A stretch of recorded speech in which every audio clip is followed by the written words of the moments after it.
So, the hot summer days have come to an end. November has arrived. The sky is increasingly covered with gray clouds, and yellow leaves blanket the ground. The air is damp, and everything around is gloomy. Many people feel a slight sadness on such days, reminiscing about the departed summer. It gets dark early. A penetrating cold wind often blows, and most of the time, the weather is gloomy. Now, it's almost noon, but it's so dark outside that it's hard to distinguish the figures of people hurrying to take cover from the pouring rain. Leaning back in her chair, a young woman took a sip of hot chocolate, enjoying the silence and coziness. 4 years ago, she came to this city for the first time, breaking free from her parents' care. Alone in a huge city, with no more lectures, reminders, or reproaches. She now controls her own life, and only her decisions determine the future. Florence remembered how her parents argued when they found out she had decided to pursue education outside their provincial town. Her mother was against it. "Bob, have you lost your mind to agree to such a decision? How will she manage in a foreign city? Alone? Well, I think our girl will handle it. As they say, you won't know until you try," chuckled the man, embracing his satisfied daughter. Florence had always been a serious, determined girl, deciding to become a pediatrician in the 8th grade. If she wanted something, diverting her from the chosen path was not easy.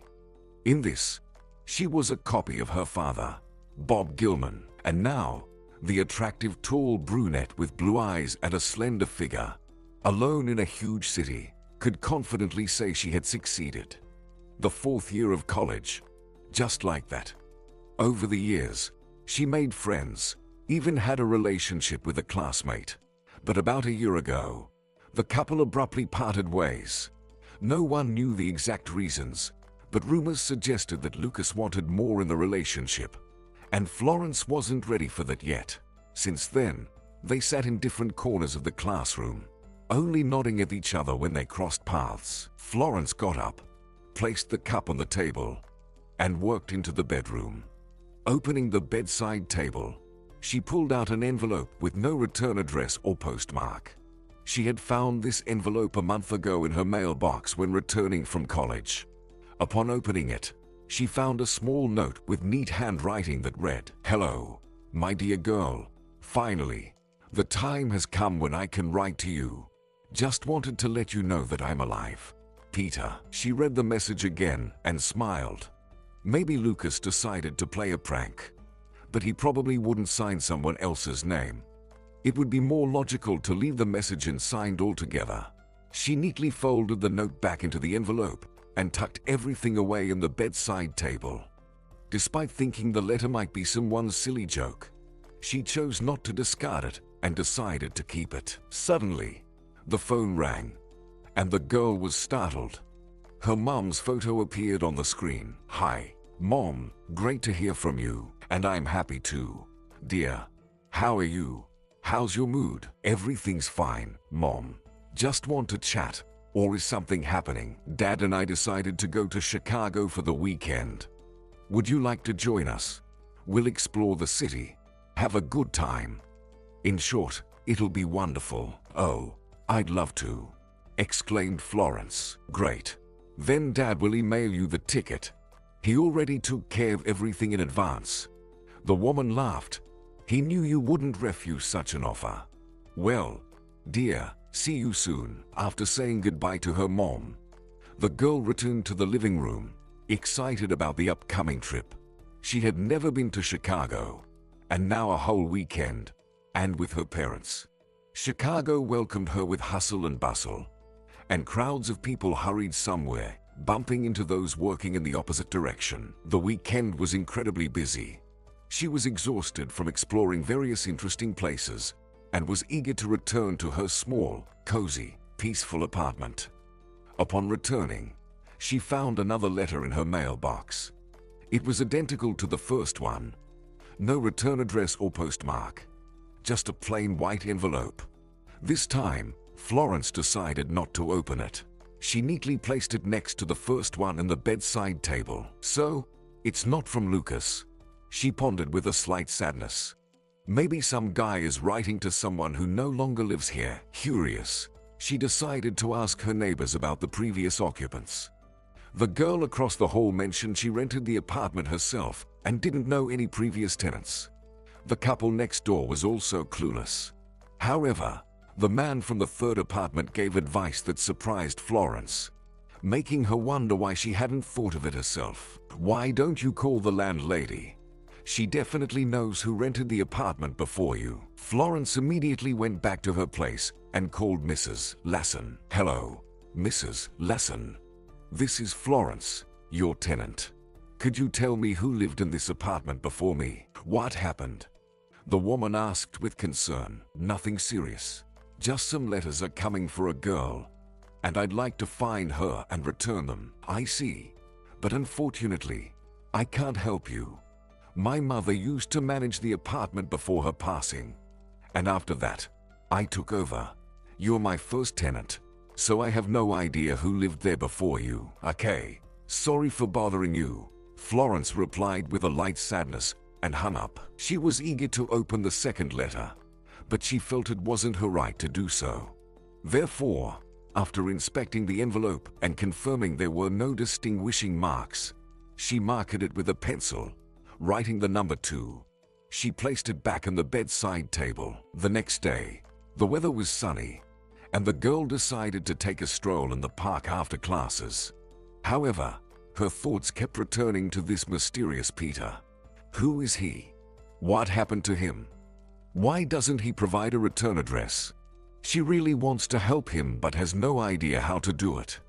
It's clear that she needs to find the girl to whom the letters are addressed. But the question arises, how? Perhaps there was once a very strong love between them. Florence reasoned aloud, sitting on a bench. Why he clings to the past so persistently? Most likely, he did nothing for their happiness. And now, he's trying to justify his inaction through these letters. It could be that due to certain circumstances, he cut all ties once, and now he realizes he made a mistake and wants to reclaim everything. I wonder if the person he's writing to wants this second chance. My, so many questions, and all unanswered. How fascinating it all is. If only I had the money, I could hire a detective. He would surely find answers to all my questions. But detective services were beyond Florence's budget, and she decided that if the guy didn't give up and sent a third letter, she would definitely help him.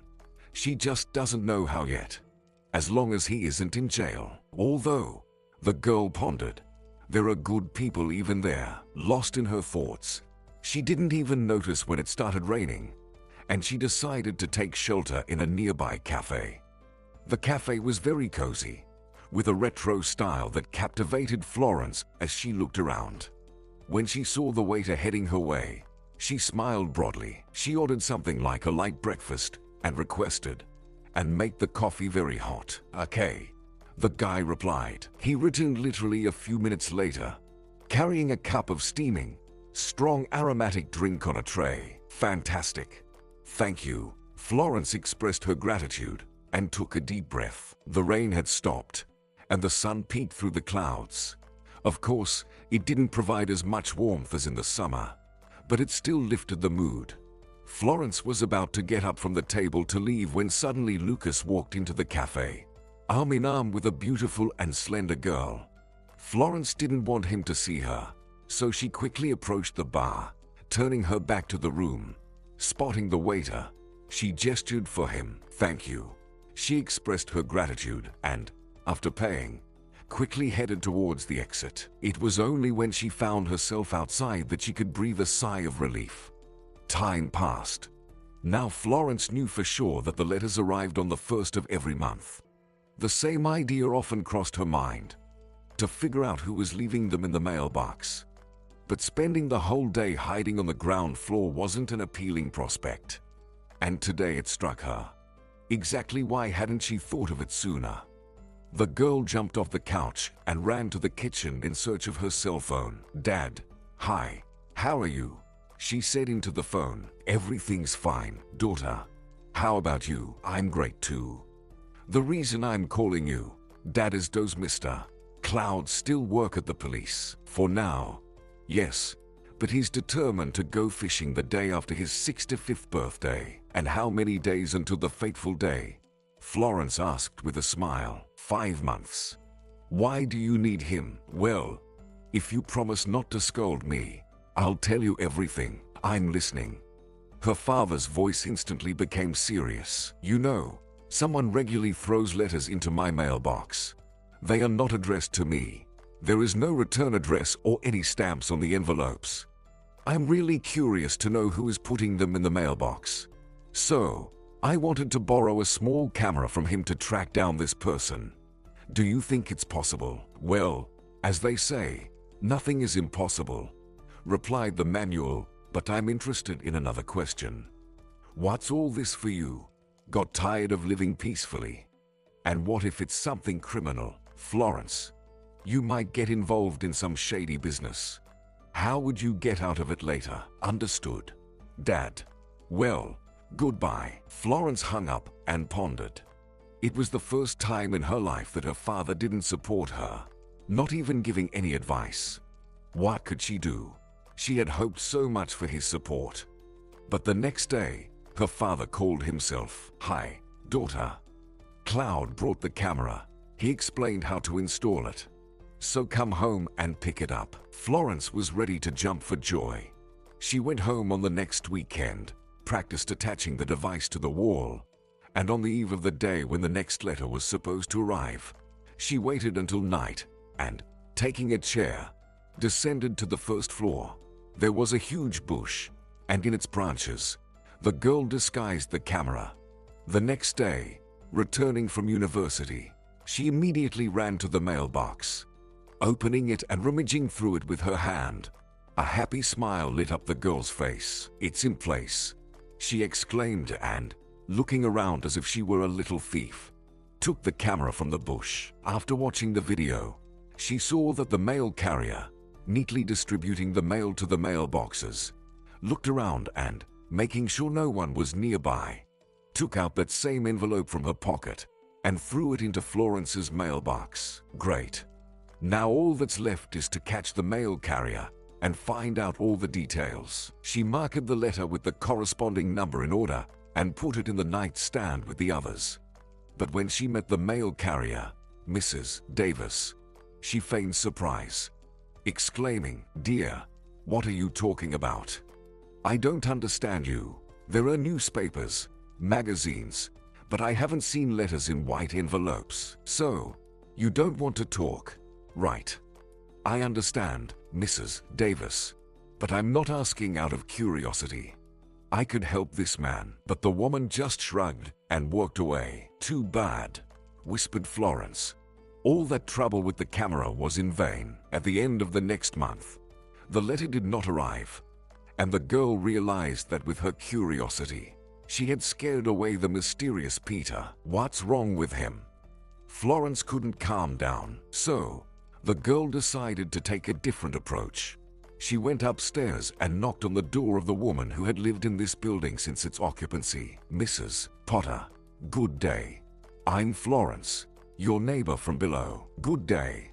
Are you the one renting from Lawson?" Florence nodded. "Yes, from Mrs. Lasson." "What do you want?" "I really need to know who lived in Mrs. Lasson's apartment before me. As far as I know, it was a young girl. Maybe you remember her." "I didn't forget. Hillary lived there. Hillary Martin. A beautiful girl, always smiling. Her braid was magnificent, as thick as my arm, and down to her waist." "And where is she now? Do you know?" "How would I know? I remember she had love troubles, and something wasn't working out for her. She suffered a lot." "With whom was she in love?" "I don't know. I won't lie." Florence was about to say goodbye to her neighbor when the attention of both women was drawn to quiet footsteps.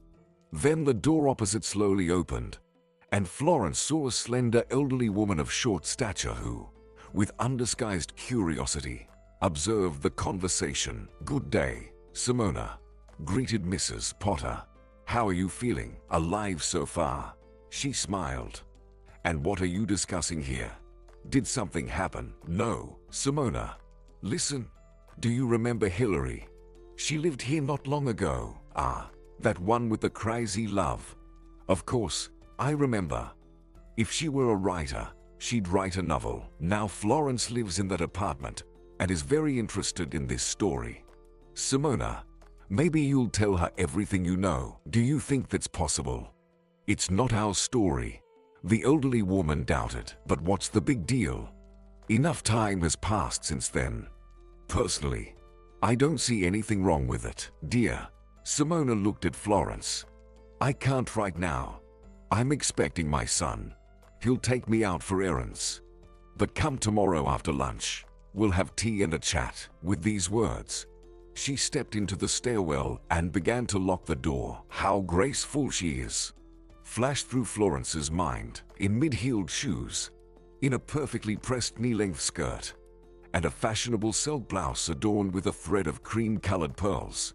Her hair, gathered into a bun at the nape, added a touch of severity to the elderly woman's appearance. She resembled a lady and carried herself with such dignity and impeccable courtesy that Florence couldn't help but admire her. See you, my dear. She smiled at Florence and entered the elevator. The next morning, Florence was not eager to go to class. She couldn't wait to meet with Simona, to listen to her, holding her breath and marveling at her. When Simona opened the door in front of the young woman, Florence was once again struck by how elegant the woman looked, even at home. In beautiful slippers with heels and a silk robe, she looked just as magnificent as she did yesterday. Good day. Come in, dear, Simona said.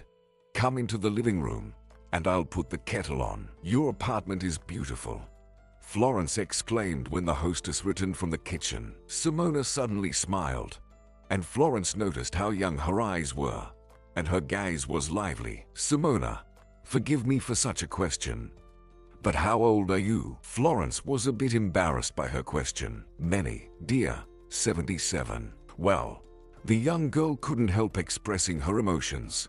You're a beauty. Thank you. I've often heard these words from my husband. I'm still the mother of 3 wonderful sons, she proudly declared. The oldest is named Howard. He's 53, a cardiologist.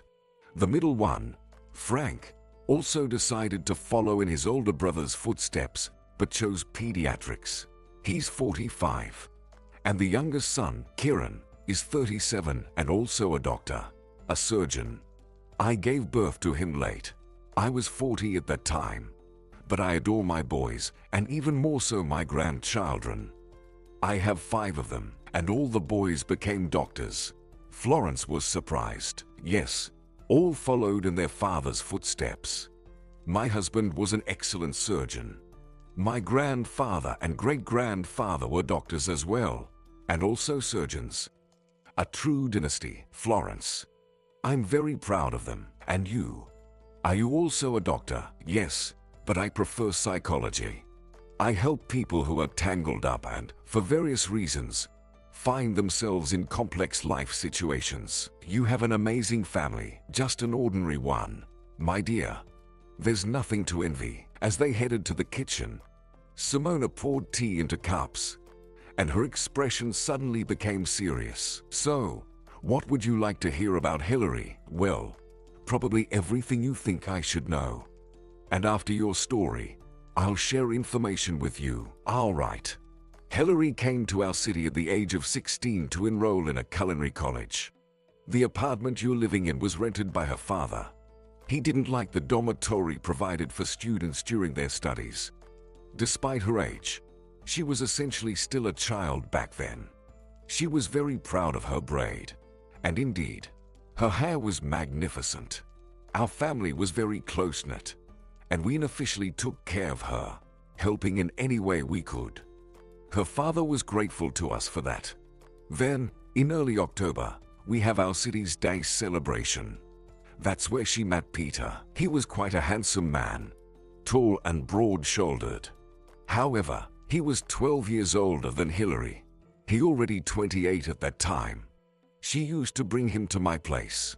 Honestly, I've never met such handsome men in my life. But it wasn't just about his appearance. It was his thoughts and reasoning.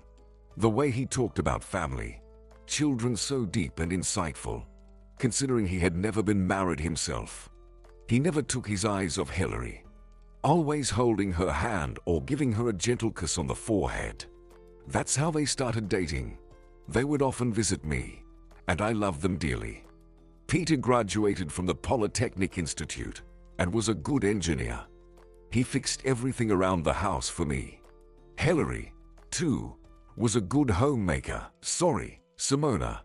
I think you're tired. Oh, there's no need for me to apologize, smiled the woman, getting up from the table. She returned with a small bottle of water and poured herself a cup. I should be the one apologizing to you for not being able to tell everything faster. Your sudden appearance and request were unexpected for me. Don't you want some water? No, thank you. I'm happy to listen. So, here's the thing. On Christmas Eve, Hillary went to visit her parents, and since Peter called her, they understood that their daughter was in a romantic relationship. Her father yelled a lot and said that if she didn't stop all of this, he would pull her out of college and lock her up at home. Hillary had to promise that she would break off all ties with her young man. But her father thought it wasn't enough, so he started coming to her unexpectedly to check if she kept her promise. However, he never caught them together. I personally called her a couple of times to warn about her father's arrival. Then an unpleasant incident happened, and after that, she disappeared. Oh, wait, the phone. I'll answer it. Yes, my dear, of course, I'm doing everything. Everything as you said. All the medicines have been delivered. Don't worry. And I love you. Don't worry, I'll call you tomorrow. Kieran, the youngest, explained Simona, putting down the receiver. They worry. Once I was a very young girl, just like you, she sighed, sitting back down on the chair. I lived in Chicago with my parents. It never occurred to me that I would go to the ends of the earth for a young and promising doctor. I loved Chicago, but as soon as I saw him, I understood immediately. Life without him would be tasteless and joyless. Without thinking for a moment, I dropped everything and went after him. After we got married, of course, she smiled sadly. How many years have passed since those wonderful days? It feels like a whole eternity. And that young girl is already 77. When my parents were still alive, we often visited Chicago. And after their death, less and less. My husband always said that he had everything he needed for happiness here. Looking at me and the children, he would add, even more. It's been 3 years since he left me alone in this world, and I can't get used to the widow status. She smiled sadly again, and Florence noticed something unspoken in her eyes. Perhaps it was prompted by melancholic memories or that enduring love for the person with whom she spent her whole life. The woman seemed to shrink, and Florence concluded that, for today, the conversation was probably enough. Simona, I'll go. I still need to prepare for the seminar. And tomorrow, if you don't mind, I'd like to visit you again. Of course, come, dear, but make it after lunch. Karen insists on a daytime nap, and if I don't follow his recommendations, he'll be very displeased. Sure, I understand, replied Florence. The woman hugged her, and they said their goodbyes. No more letters arrived. Florence was very worried about it. She feared that she had ruined everything, all because she wanted what was best.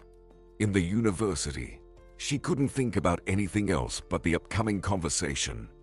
As soon as the last class ended, she rushed out of the auditorium and precisely at 3 o'clock knocked on Simona's door. May I come in? Of course, come in, dear. Today, the apartment's owner was wearing light, loose pants and a thin blouse. Would you mind if we sit in the kitchen again? Yes, of course. I baked cookies. My boys loved it. And now I spoil my grandchildren. Come in, have a seat. Did you rest? Yes, everything's fine. I lay down, but couldn't fall asleep. Memories of Peter and Hillary haunted me. Where are they? Is Peter alive? He's alive, Simona. I'm sure of that, joyfully announced Florence. A few months ago, I found a letter in my mailbox. There was no return address or any identifying marks on it. Initially, I thought it was someone's silly prank. But later, I found out that Mrs. Davis, our mail carrier, was placing these letters in the box. However, she didn't disclose who sends these letters and where to find the mysterious Peter. "And what's in the letters?" inquired the woman. The first one had just a few lines. "Hello, my beloved girl. Finally, the time has come for me to write to you. Just wanted to let you know I'm alive.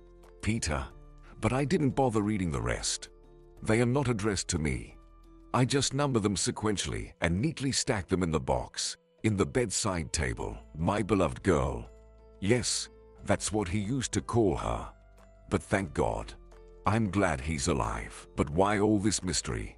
Florence asked. "He probably still fears Hillary's father, to avoid putting her in a difficult situation, perhaps," agreed Florence. "And I also think there might be something with his health. I felt so sorry for him at that time," Simona said, wiping her eyes with a handkerchief. She genuinely felt sorry for him. From the very beginning, he seemed gentle, tender, and kind, despite his stature, and she could well imagine how deep and painful the wound was when parting with Hillary. Where did I leave off yesterday? On the part where Hillary's father started controlling her. Yes, exactly. She often sat right here, where you are now, and cried, complained that she could hardly meet Peter, and she missed him like crazy. "Hang in there, dear," I advised her back then. "You're already 17. Another year, and you'll be a grown-up girl. And if you wish, you can get married. But, of course, you need to finish your studies first." However, at 17, she was too naive, like a child. "I might not make it," she cried. "My Peter is so handsome. All the girls can't take their eyes off him." "Well, dear, how do you expect to have a relationship with him if you don't trust him? It's better to leave him now. Family, if you end up having one, won't work without trust. That's the main condition. It's the foundation, regardless of what it is: family, relationships, business." And when Hillary moved to the second year, her father made a key to the apartment and could enter at any time. Hillary was afraid of him, being cautious as much as she could. And then something happened. One day, she came to me all tearful and said, "I'm pregnant." "Hillary, what's going on? What recklessness is this? It's one thing for you, but Peter, at his age, it's embarrassing not to know about contraception." "Well, I regularly took the pills. Maybe they didn't work, or I forgot to take them. But why discuss it now? What should I do? What do I do now?" "Hillary, it's hard to give advice in this situation. Your decision is crucial here. Yours and Peter's. It's your future child, and you have a whole year of study ahead. What were you thinking?" "I was scared he'd leave me. We love each other," Hillary said. "I've never lost a loved one in my life. Do you know how painful and frightening that is?" "Are you hearing yourself? You're talking about love, but you got pregnant deceitfully. Let me tell you, dear, no marriage was saved by children. Marriage is saved by the ability to compromise, to understand your partner, and what's happening with you too. How do you plan to tell your father about this?" "He'll kill me." "Did you just realize that now? Or did you suspect it before?" To be honest, I was very displeased with her back then. I don't think Peter would do anything against her wishes. He's not like that. But he was definitely guilty. For a simple reason: being older and more experienced, he should have understood the consequences of such recklessness. Love also involves responsibility, not to let down the other person with your actions. But it didn't work out that way for them. When Hillary returned from the break, it was noticeable that she had gained weight. Nothing was noticed at home then, but when her father visited her a month later and brought some groceries, Hillary couldn't stand the smell. Her father didn't suspect the reasons then and thought she had food poisoning at college. But when he returned home and told everything to her mother, she instantly understood it all. "So it's morning sickness. "She's pregnant," the woman declared. "Pregnant? What do you mean pregnant?" exclaimed the father. "Don't you understand how it happens? Shall I explain?" He first jumped up, then sat back abruptly. "Give me some pills," he rasped. 3 days later, he arrived with an unexpected visit. Of course, no one expected him so soon. He found Hillary in the company of Peter. The scandal was colossal. If no one had suspected the 17-year-old girl's pregnancy before, now the entire building knew. I went down to their floor and witnessed such a scene. The men stood facing each other, and Hillary's father shouted at Peter, "What were you thinking? She's only 17. I'll have you arrested. But I love your daughter and am ready to marry her today. Who'll allow that? Is this what I raised my daughter for? And you, what have you done?" Exploited her inexperience and naivety. Essentially, the father was right back then. There's no reason to condemn him. No sane person would have approved of such behavior. And to stop this quarrel, I invited the man to my place. "No time for that now, Simona. Maybe some other time. I still need to punch that bastard's face." He lunged at Peter, but Peter caught his hand and forcefully brought it down. The strengths were uneven. "I wouldn't advise rash actions," warned Peter. "I can respond if needed. Pack your things." Hillary's father shouted menacingly, "Dad, I'm not going. I need to finish my studies." She sobbed, "That's enough. You've learned what you needed. The trust limit is exhausted. Now you'll be baking pies at home and looking after the younger ones. Get ready," I said, and grabbing her, he dragged her into the apartment. At that point, Peter squeezed his wrists so tightly that her father had to let her go. "Leave her alone. In her condition, she shouldn't be stressed. Are you sure she'll go through with the pregnancy? We don't need such offspring. Tomorrow, she goes to the hospital, and we'll quickly solve this problem." I've seen Peter clench his fists, but he's holding back. "Dad, we love each other. In 6 months, we'll get married, only over my dead body, and her mother will never agree. Can't you see he's too old for you? Why do you need that scoundrel?" She threw herself at her father's feet, but he pushed her away with a kick to the stomach. That's when Peter couldn't take it anymore and struck Hillary's father. He fell, and Hillary, clutching her stomach, gasped for air. Peter lifted her in his arms and drove her to the clinic. On the way, she began bleeding, and they couldn't save the baby. Her father took her from the hospital, and we never saw her again. I talked to Peter for a long time after that. He realized he made a mistake and understood that the truth was on her father's side. But it was too late to fix anything. He tried calling her several times, but her phone was off. I advised him against visiting her. It would only make things worse. Everyone was starting to calm down, and your appearance would ruin everything. I haven't seen him since then. It's been about 5 years. Peter is now 33, and Hillary is 22. We know nothing about them. That's the whole story. The woman's eyes revealed that she was reliving this tragedy. Florence stayed with Simona for a long time, and she recalled the details of their conversation with Peter. Her father was right to call me a scoundrel. He remembered his words. He was right. I broke Hillary's whole life, and mine too. How do I live with such a burden on my heart? I love her madly. Every time I crossed the threshold of the apartment where she lived, I felt a sense of peace and happiness. Where does that feeling come from, Simona? He wondered. In that rented apartment, there were so many joyful moments. So much happiness experienced that it would have been enough for Hillary and me for the rest of our lives. Peter came from a large family, and besides him, his parents had 2 more sons and a daughter. He also wanted a big family, but things turned out the way they did. When I closed the door behind him, for some reason, I felt like I was seeing him for the last time. He walked away into the night looking somehow older and hunched, having destroyed his own happiness. "Do you have a photo of these guys?"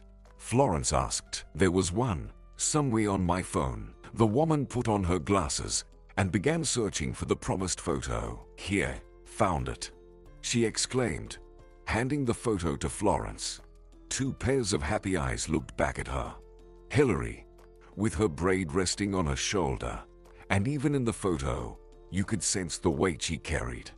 Next to her, a handsome man. Can I send it to my phone? I want to hire a private detective a bit later, Florence asked. Why later? Money problems? Simona inquired. Well, a bit.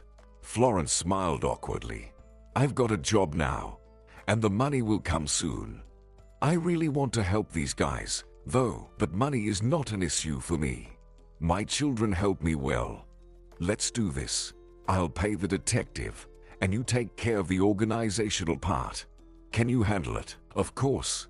The girl smiled. Back in her apartment, Florence couldn't stop thinking about what she heard from her elderly neighbor. However, she believed that the blame lay entirely with Hillary's father. He was an adult, the head of the family, and treating his daughter and grandchild this way was unforgivable. But above all, she wondered where the young couple was and how their future had unfolded. The next day, after returning from classes, she opened her laptop to find a good detective. The happiness of two people depended on it. Choosing 3 candidates, she started reading reviews. The more experienced one turned out to be a person named Braveson.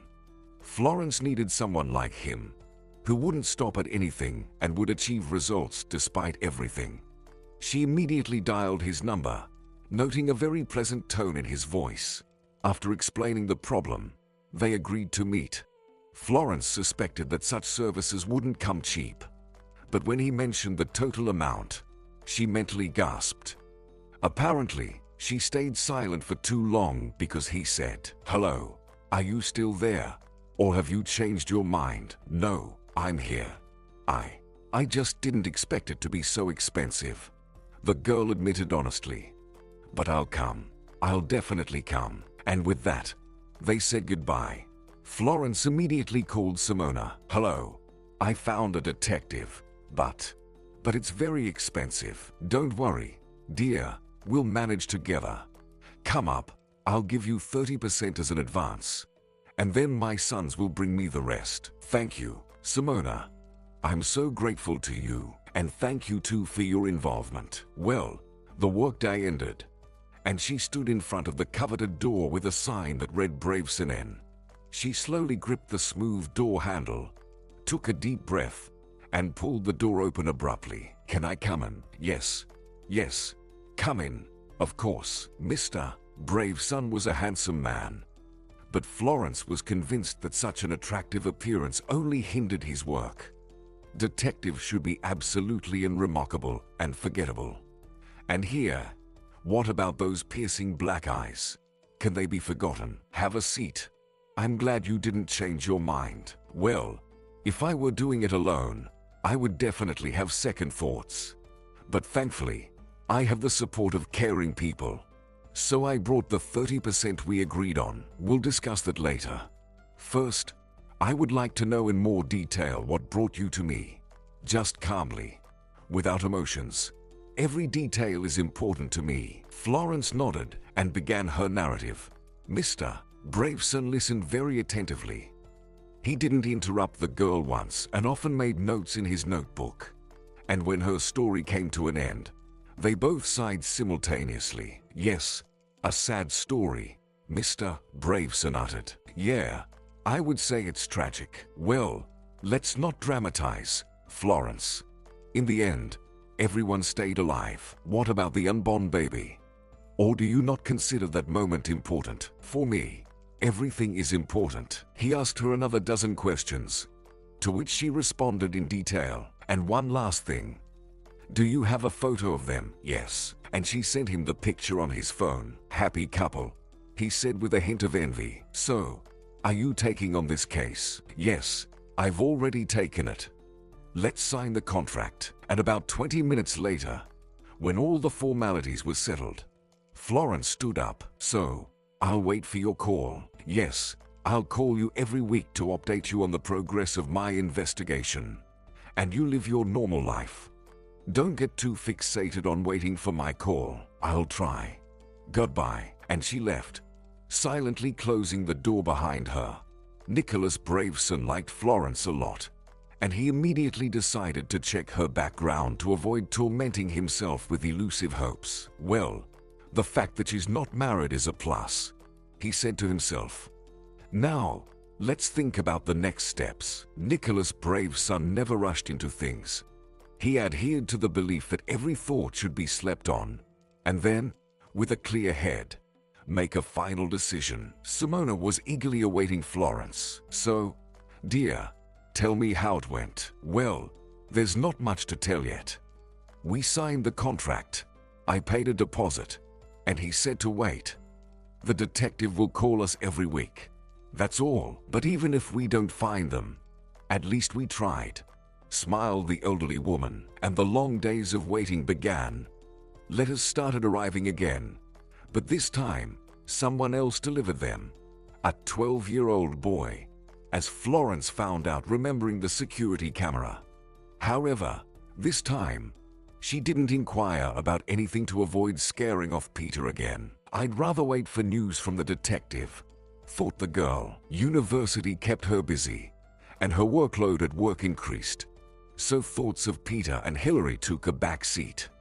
The detective called every Saturday but couldn't report any actual progress, disappointing both women. "One must know how to wait," Simona insisted.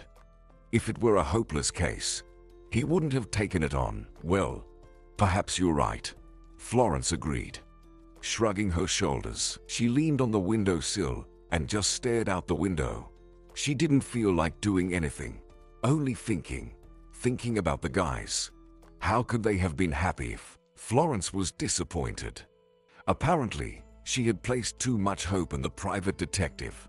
In the end, he turned out to be just an ordinary person with no superpowers. She came to the conclusion that their hopes were doomed from the start. After all, 5 years had passed since then.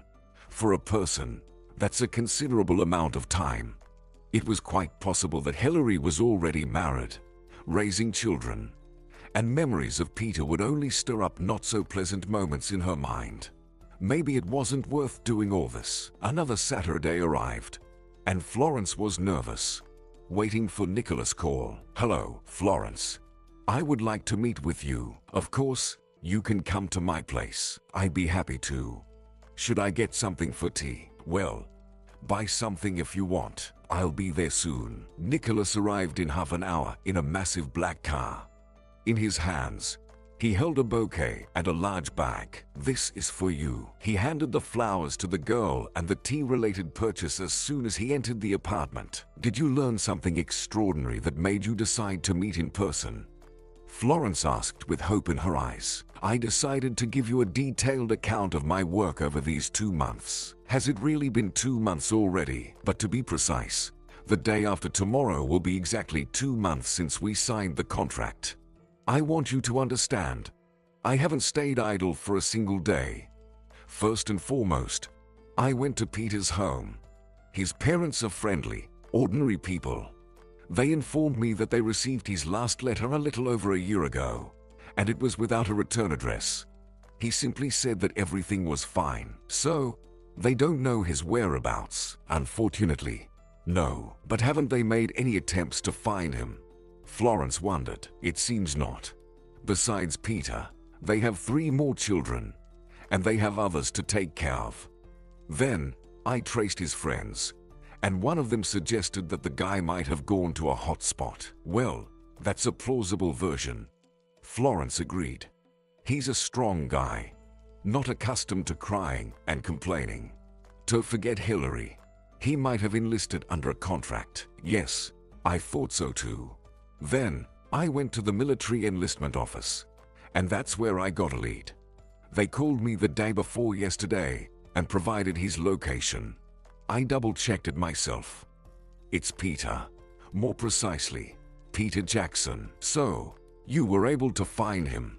Florence almost shouted. The detective nodded. "Can I meet him too?" Florence asked. "I think so.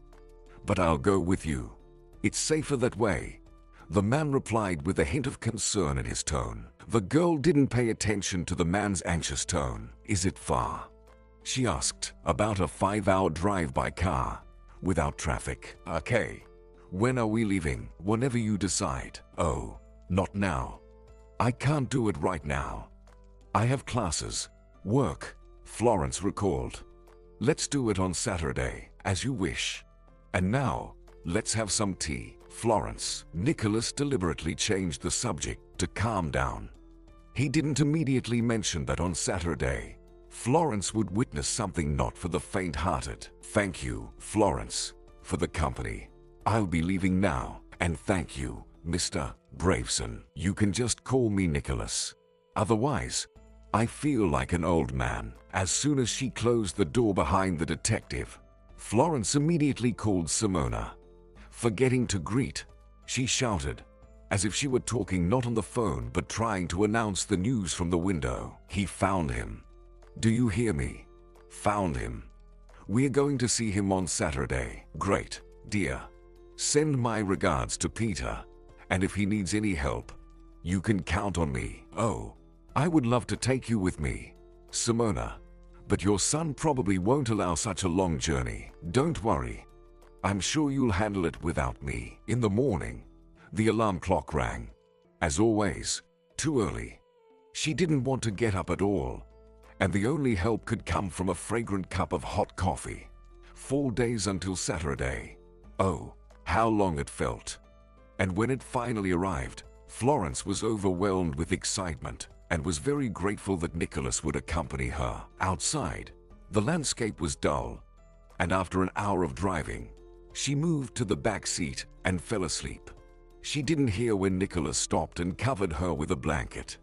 The road was clear, and they arrived in just under 5 hours. The car entered the territory of the boarding house for disabled individuals and war veterans. Through her drowsiness, the girl felt that they had stopped and opened her eyes. Sitting up, she saw Nicholas looking at her. Did you get some rest? He asked. Why are we standing? She inquired. We've arrived. Where do we need to go now? Nowhere. Let's sit on the bench over there and wait. He'll show up soon. Does he know about our arrival? No. He has no idea. It all seems very complicated, Florence said with a hint of resentment in her voice. And after half an hour, the heavy doors of the building near which they were sitting opened, and men started coming out. You don't need to be a good psychologist to understand that she was looking at unfortunate people who lost their health where they shouldn't have been. Or maybe they should have, because they considered themselves men. What is this place? Florence asked. It's a boarding house. Ah, there's Peter, Nicholas said quietly. Where? Where? Florence asked. She was looking for the handsome man who was looking at her from the photograph. Yes, that's him. In the dark green jacket. The detective said softly. It was him. The girl felt a wild shortage of air. She started collapsing onto the man. Lifting her in his arms, Nicholas quickly carried Florence to the car and wiped her face with a moist cloth. She opened her eyes and tried to ask something, but couldn't. Tears prevented her from doing so. How are you feeling? Nicholas asked, ignoring his question. She asked her own. Is that really Peter? Why is he without legs? Where did that terrible scar on his forehead come from? Florence, you've seen everything. Now you'll know where your acquaintance lives. No. I have to talk to him. Florence, this man has been through too much, and I'm sure he has no desire to relive it all. But I don't understand why he's here. It would be easier for him at home. Agreed. But he's a man and can't become a burden for his mother and younger siblings. Imagine spending the rest of your life seeing pity in people's eyes. Can you fathom that? He might still be holding on because nobody pities him. And around him, there are real men trying to live honorably, even in such a condition. I found out that Peter and 4 other men called the Paralympic Committee's hotline for rehabilitation with Paralympic sports resources.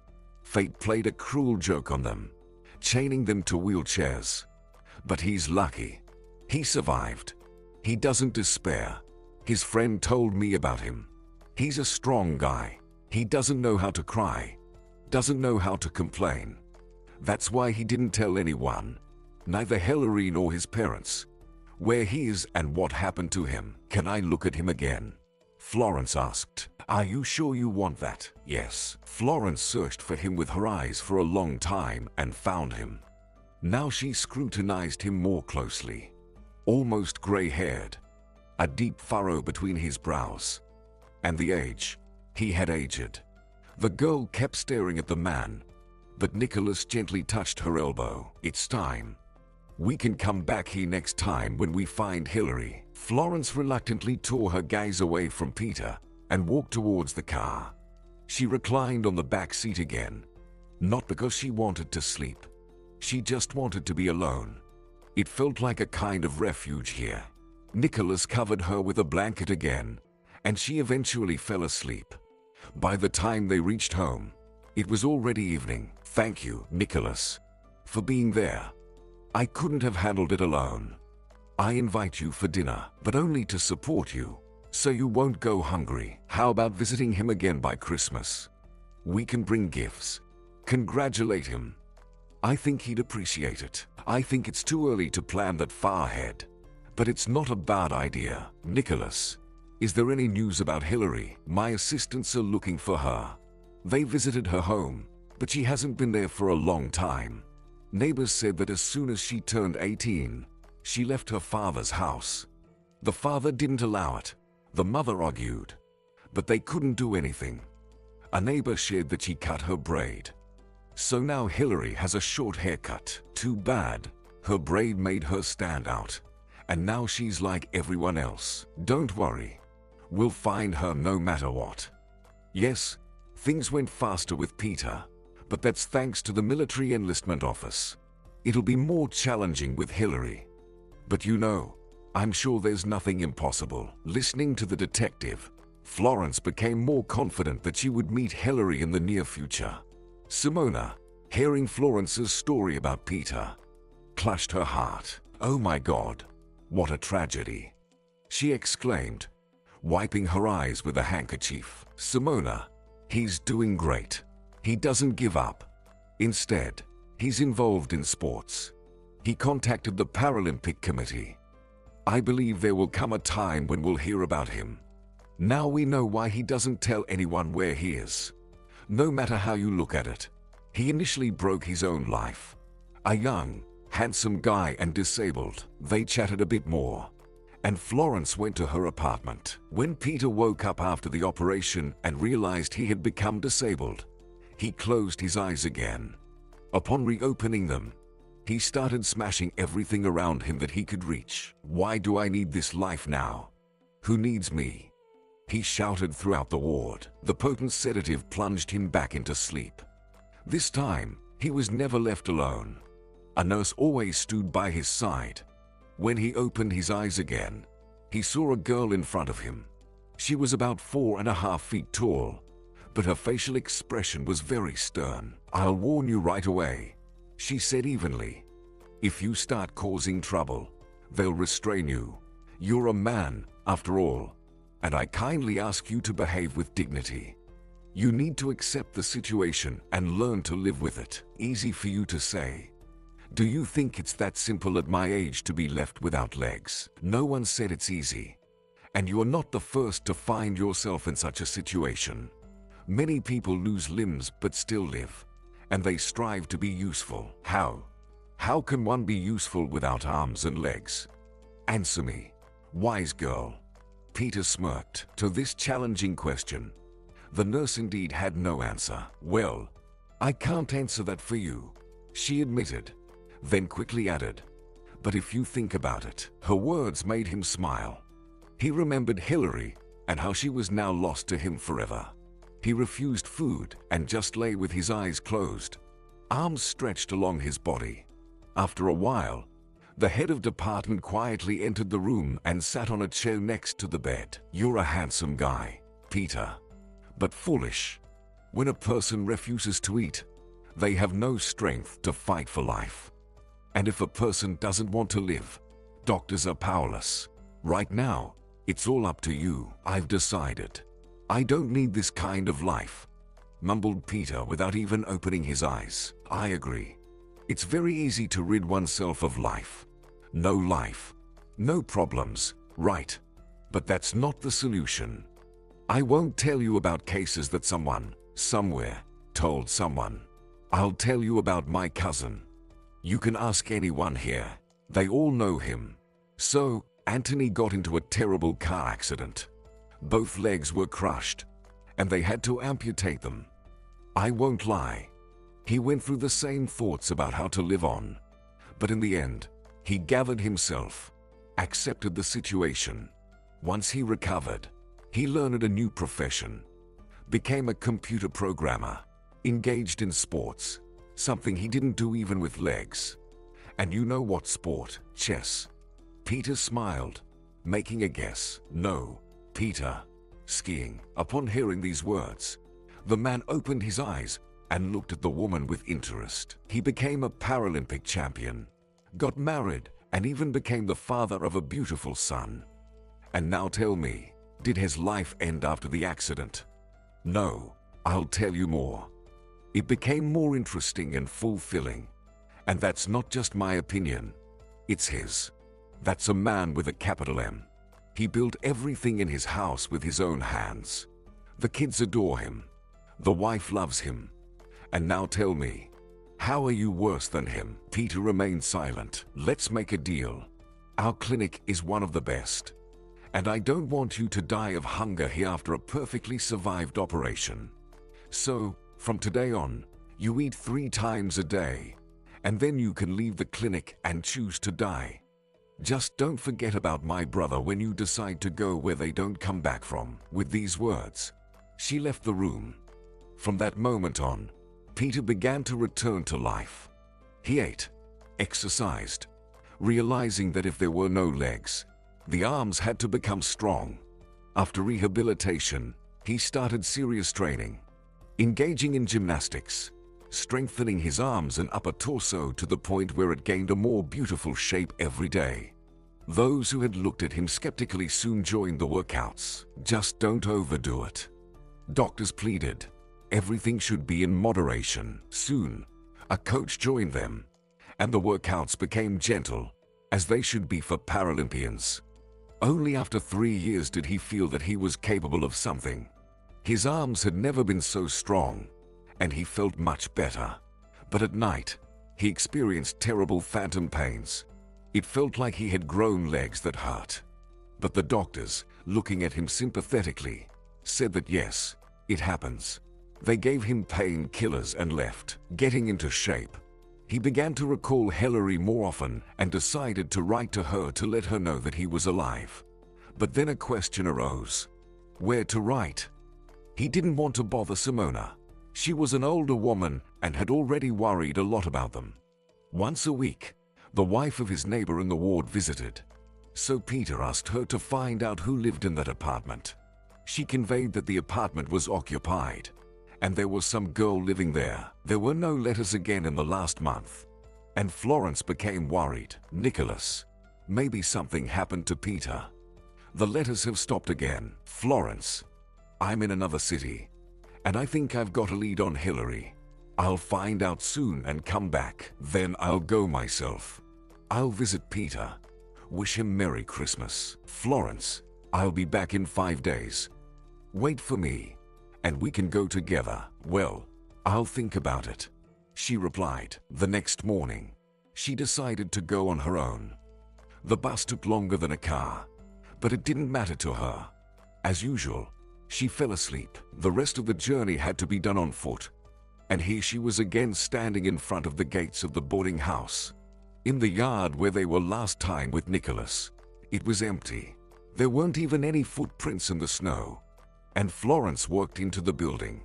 Greeting the security, she asked whom she could contact to arrange a meeting with Peter Jackson. With Peter?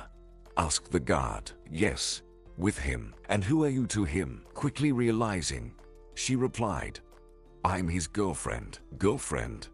He asked, smirking. And you're not aware that he hasn't been here for a month? That's what I'm worried about. He stopped writing to me. Well, the head doctor is not here now, but I think the senior nurse can help you." The healthcare worker reported that Peter and 3 other guys left the boarding house. They would now live elsewhere, continue their training, and prepare for competitions. She spoke highly of Peter, tirelessly repeating that he was a great guy and a valuable member of their community. "Yes, he is," Florence confirmed with a slightly sad voice. She was about to leave, but the nurse called her back. "Miss, he left something behind. I found it in the nightstand. Wait, I'll get it. Maybe you can give it to him when you meet. I didn't want to throw it away, and maybe he'll need it." She quickly left and returned a few minutes later with a stack of notebooks in her hands. "Here." She handed them to Florence. "He was constantly writing something in these.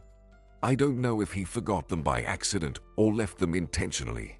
Anyway, please return them to their owner." "Of course, thank you. Merry Christmas." "Merry Christmas," the nurse replied, putting the notebooks into her backpack. Florence headed to the bus stop. When the bus started moving, she took out one of the notebooks. Her suspicions were correct. It was some kind of diary.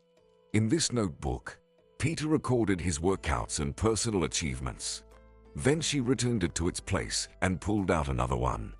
Opening it and seeing Hillary's name on the first page, Florence felt a wave of excitement. Peter wrote enthusiastically but also carefully and legibly.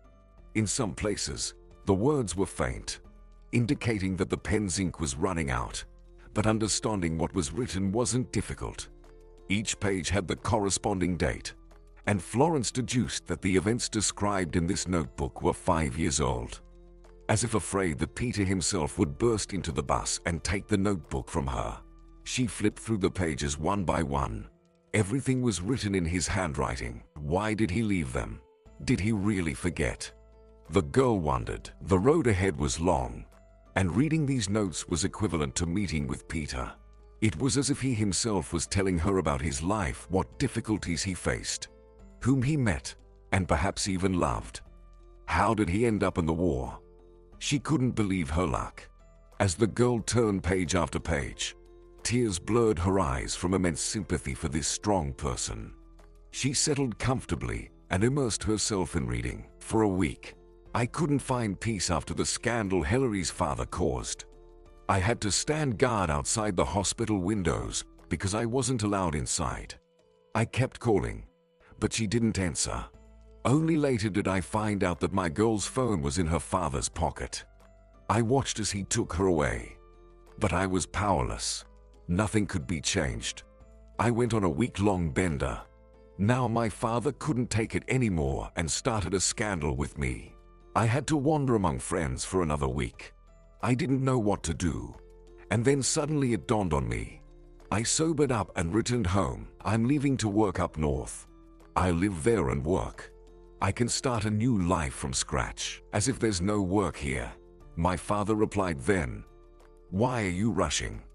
In such matters, you can't be hasty. Let's sit down, talk, make a decision." "I've made up my mind," I replied then and, packing my backpack, left home. My mother silently watched everything, sensing that something was wrong. But I couldn't bring myself to confess to her that I wasn't heading for work, but for a hotspot.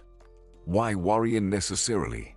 At that time, I believed it was the only way to atone for breaking that girl's life. I hoped to end up in the most hellish situation, play the so-called roulette. Every day, I wondered how my Hillary was feeling, what happened to her, how she was living. And with each passing day, these thoughts became unbearable. I did everything to meet death face to face, but it avoided me once again. "Peter, tired of living?" the commander yelled at me. I answered him honestly, "Yes." "You think this will make you a hero?" "I never even thought about it." "That's obvious. No thoughts, no brains. Smart people don't expose themselves to bullets. Think about your parents, your beloved woman.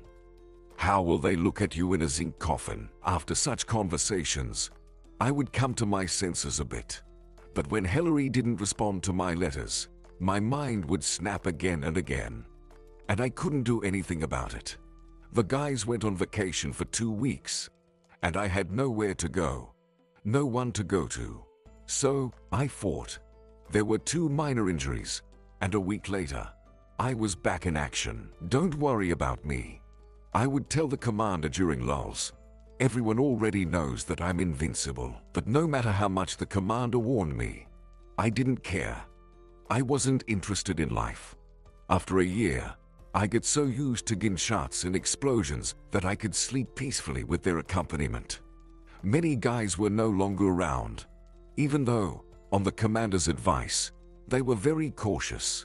Of course, losing comrades is tough, but we all understood that in war, there are no losses. I stopped writing to Hillary and resigned myself to the fact that we would never meet again. I remember the day when they carried me unconscious from the battlefield. Everything was slipping out of my hands since the morning. "Peter, you're not okay today. Cover for the guys," the commander would say. "Everything's fine." I would only reply, and I crawled forward, and then darkness. And when they told me that I stepped on a mine and lost my legs, I realized how foolish I had been. Life is the most precious thing we have. Florence took a break from reading and glanced out of the window to catch her breath. The situation had become clearer, but it didn't get any easier. She delicately closed the notebook, ran her hand over it, and looked at it as if she were holding an antique edition. This battered notebook with bent pages was genuinely precious to her, something she would never trade for anything. She touched upon one of Peter's secrets.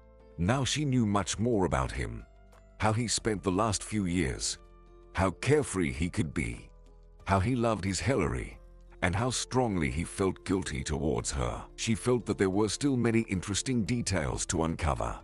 Florence got excited when she saw that in the next notebook, Peter wrote about his feelings for Hillary. He didn't hesitate to express his vulnerability. In a few places, the ink was smeared, and Florence guessed that at those moments, he might have been in tears. She kept reading and reading, unable to tear herself away. The lines written in his bold handwriting mesmerized her, and she was ready to continue reading until she reached the end of all the notebooks. It was the most captivating thing she had come across in a long time. After the notebook describing his feelings for Hillary, she pulled out the one where he talked about his training. "Mr. Brown trains me every day, and I can see that he is pleased with my progress. Of course, it takes up a significant portion of my free time, but I don't complain. I really enjoy it. Besides, I no longer have time to think about silly things."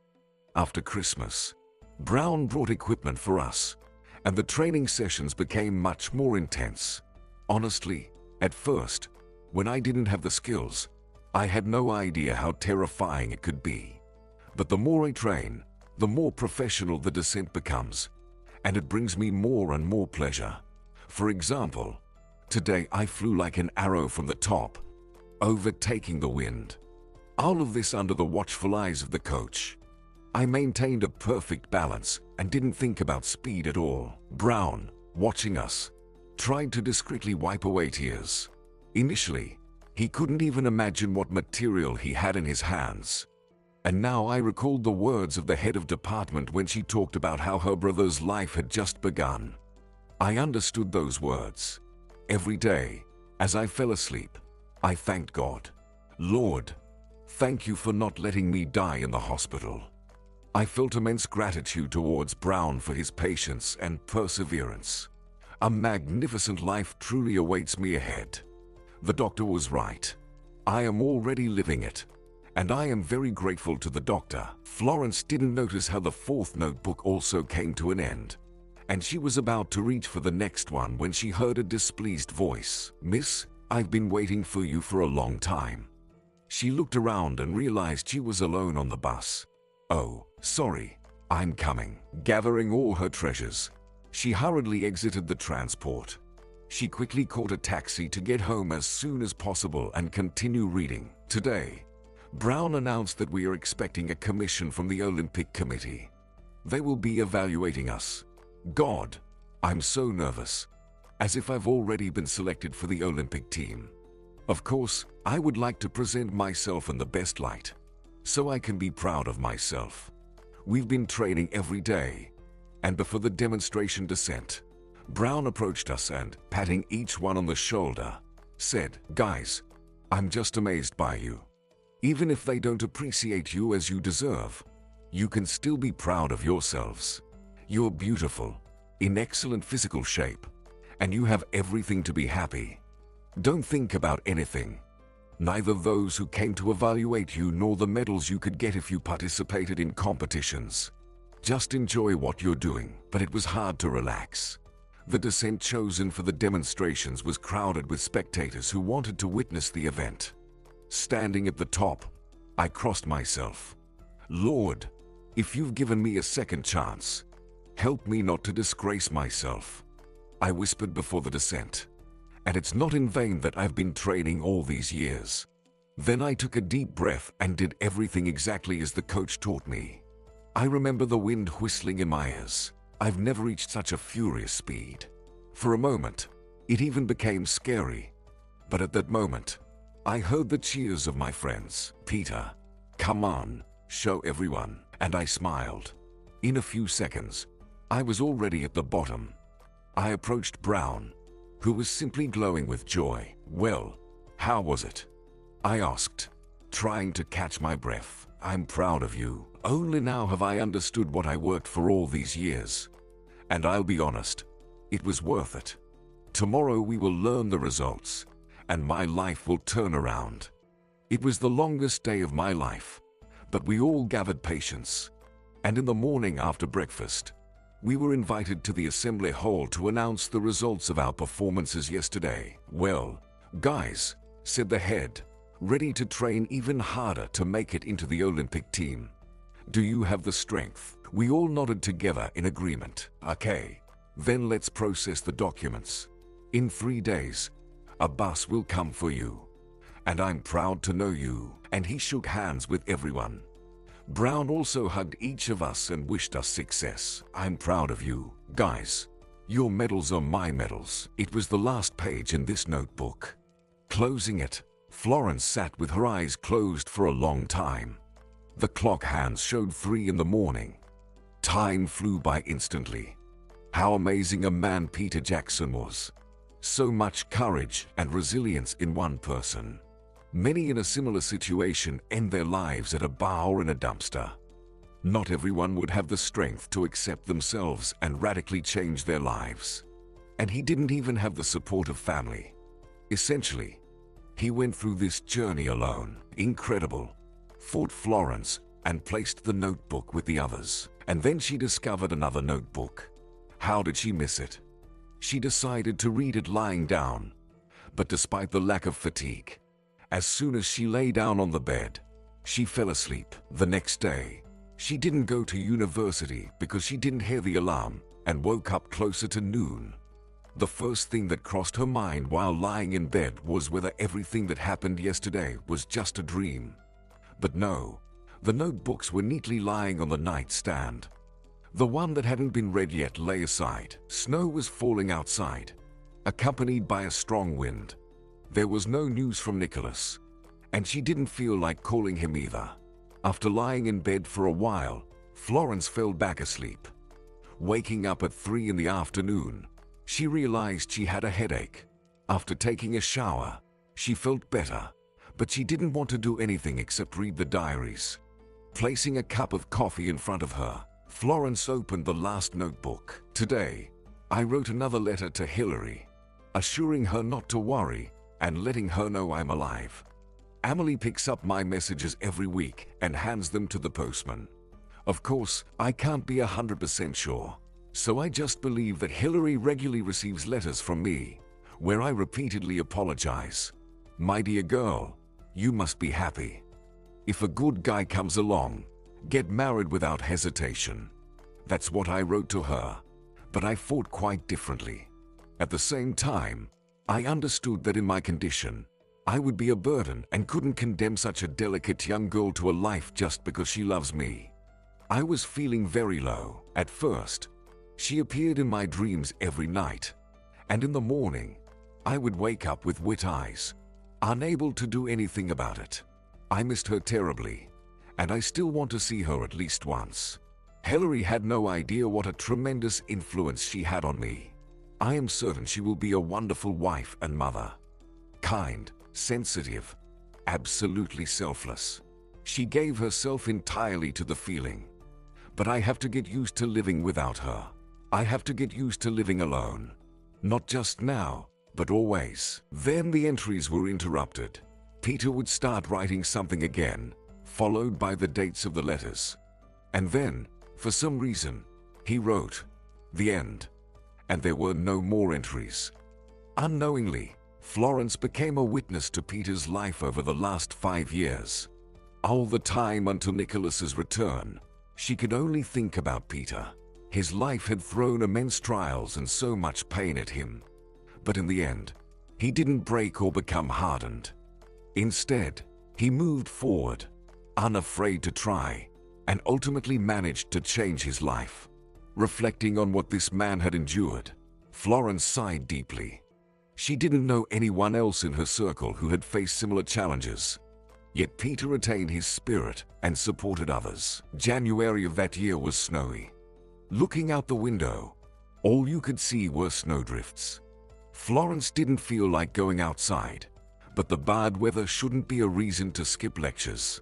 So, wrapped in a warm scarf with only the tip of her nose peeking out, Florence left the building, being the exemplary student she was. She didn't have any work today, so after classes, she planned to go straight home. In the evening, pulling the curtain aside, she saw Nicholas's car in the courtyard and was delighted to see him as an old acquaintance. He had packages in his hands, and she pressed the buzzer while passing the kettle to open the door for the guest. She already pictured Hilary in Peter's embrace, but shaking off her dreamy mood, she opened the door. "Good evening, Florence. I missed you," he said. This revelation slightly disconcerted the girl, but she quickly composed herself and replied, "Come in, Nicholas. I've put the kettle on." "Excellent. That's just what you need," he said. He entered, washed his hands, and sat across from the girl. "I found her." His eyes were shining. "As usual, Nicholas. You actually did it. Oh God, I'm so glad. Where is she? How is she doing?" "Well, maybe this will surprise you, but everything is fine with her." "Why should it surprise me?" "Well, because both you and I believe that you'll only be happy with Peter." At the age of 23, Hilary Martin owns a small bakery and a pastry shop that is quite popular. I even bought some pastries and a couple of buns there for you to try and appreciate. Hilary has a bakery.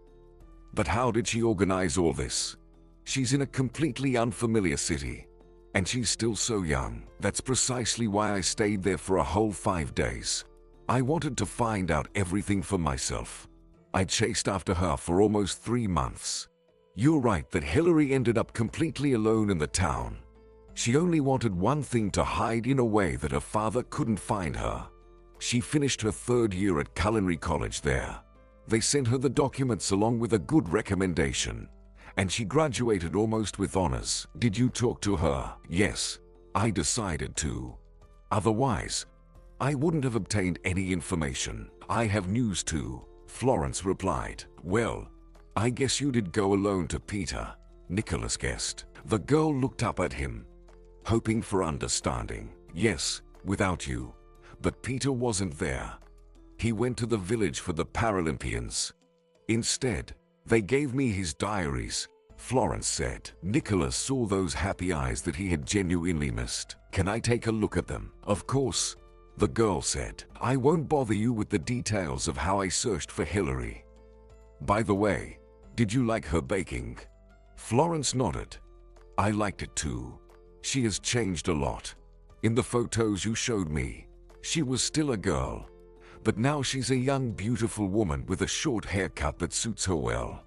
I bought coffee and pastries, and when she approached to take the dishes, I asked her to sit down.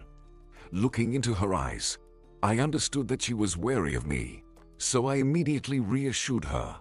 Hilary, please understand me correctly. I'm not here to get acquainted. I just wanted to pass greetings from Simona. Her eyes immediately lit up, and in that moment, She resembled a timid deer, watching cautiously and ready to run away and hide at any moment. By the way, here's my ID, a private detective. Did Simona hire you? Yes, Hillary. She's very concerned about you. Her lips trembled. Wait a moment. I'll clean up everything and close the store early so that we won't be disturbed. I waited for about 20 minutes, and when she was finally free, she came over and sat across from me. And did she only ask me to be found? She asked with a pleading tone in her voice. No, I smiled. I found Peter too. The woman immediately jumped up from her chair, but sat back down. He's alive. How is he? He's alive, and he's doing well. I looked at her hands. She nervously twisted a napkin, and it was clear that she wanted to ask a question but hesitated.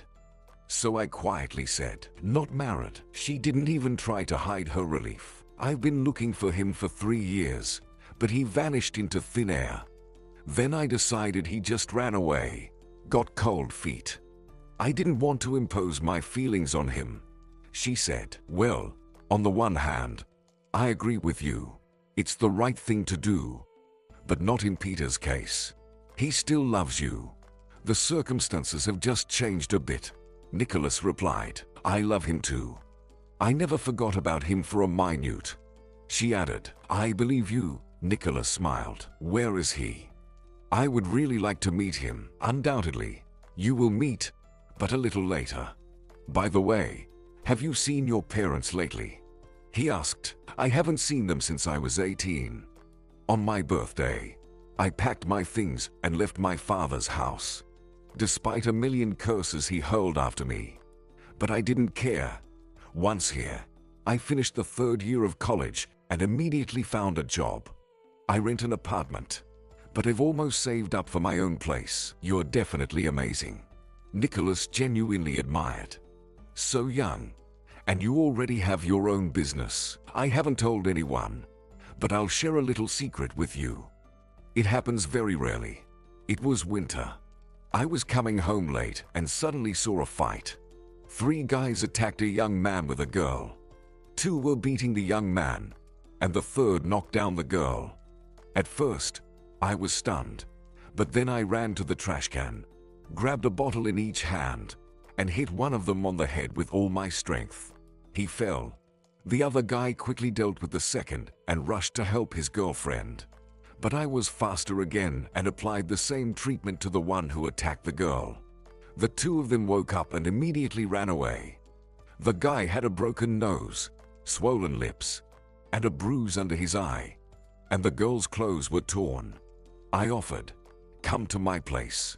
I live nearby, and you can freshen up. I was so agitated that tears streamed down my cheeks, and the girl, looking at me, also burst into tears. Well, girls, we've fought of the thugs, and you're crying. Tomas washed up.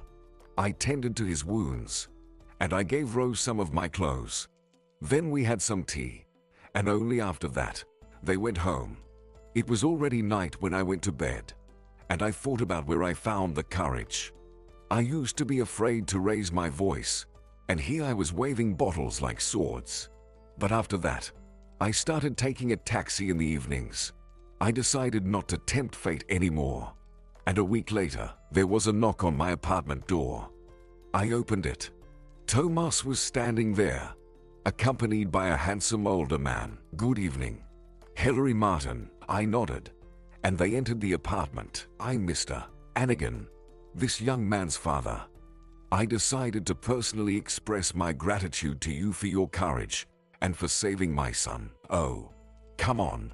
What courage? I was embarrassed then. Honestly, I was very scared. I started waving bottles out of fear. We all laughed. Of course, it was funny by now. Hillary, I could, of course, offer you money, Mr. Anigan said. No. I interrupted him right away. I don't need anything. I'm glad Tomas was only slightly injured. No, Hillary, you misunderstood me. I will thank you in any case, but I can buy something at my discretion, or you can tell me what you'd like. Don't be shy.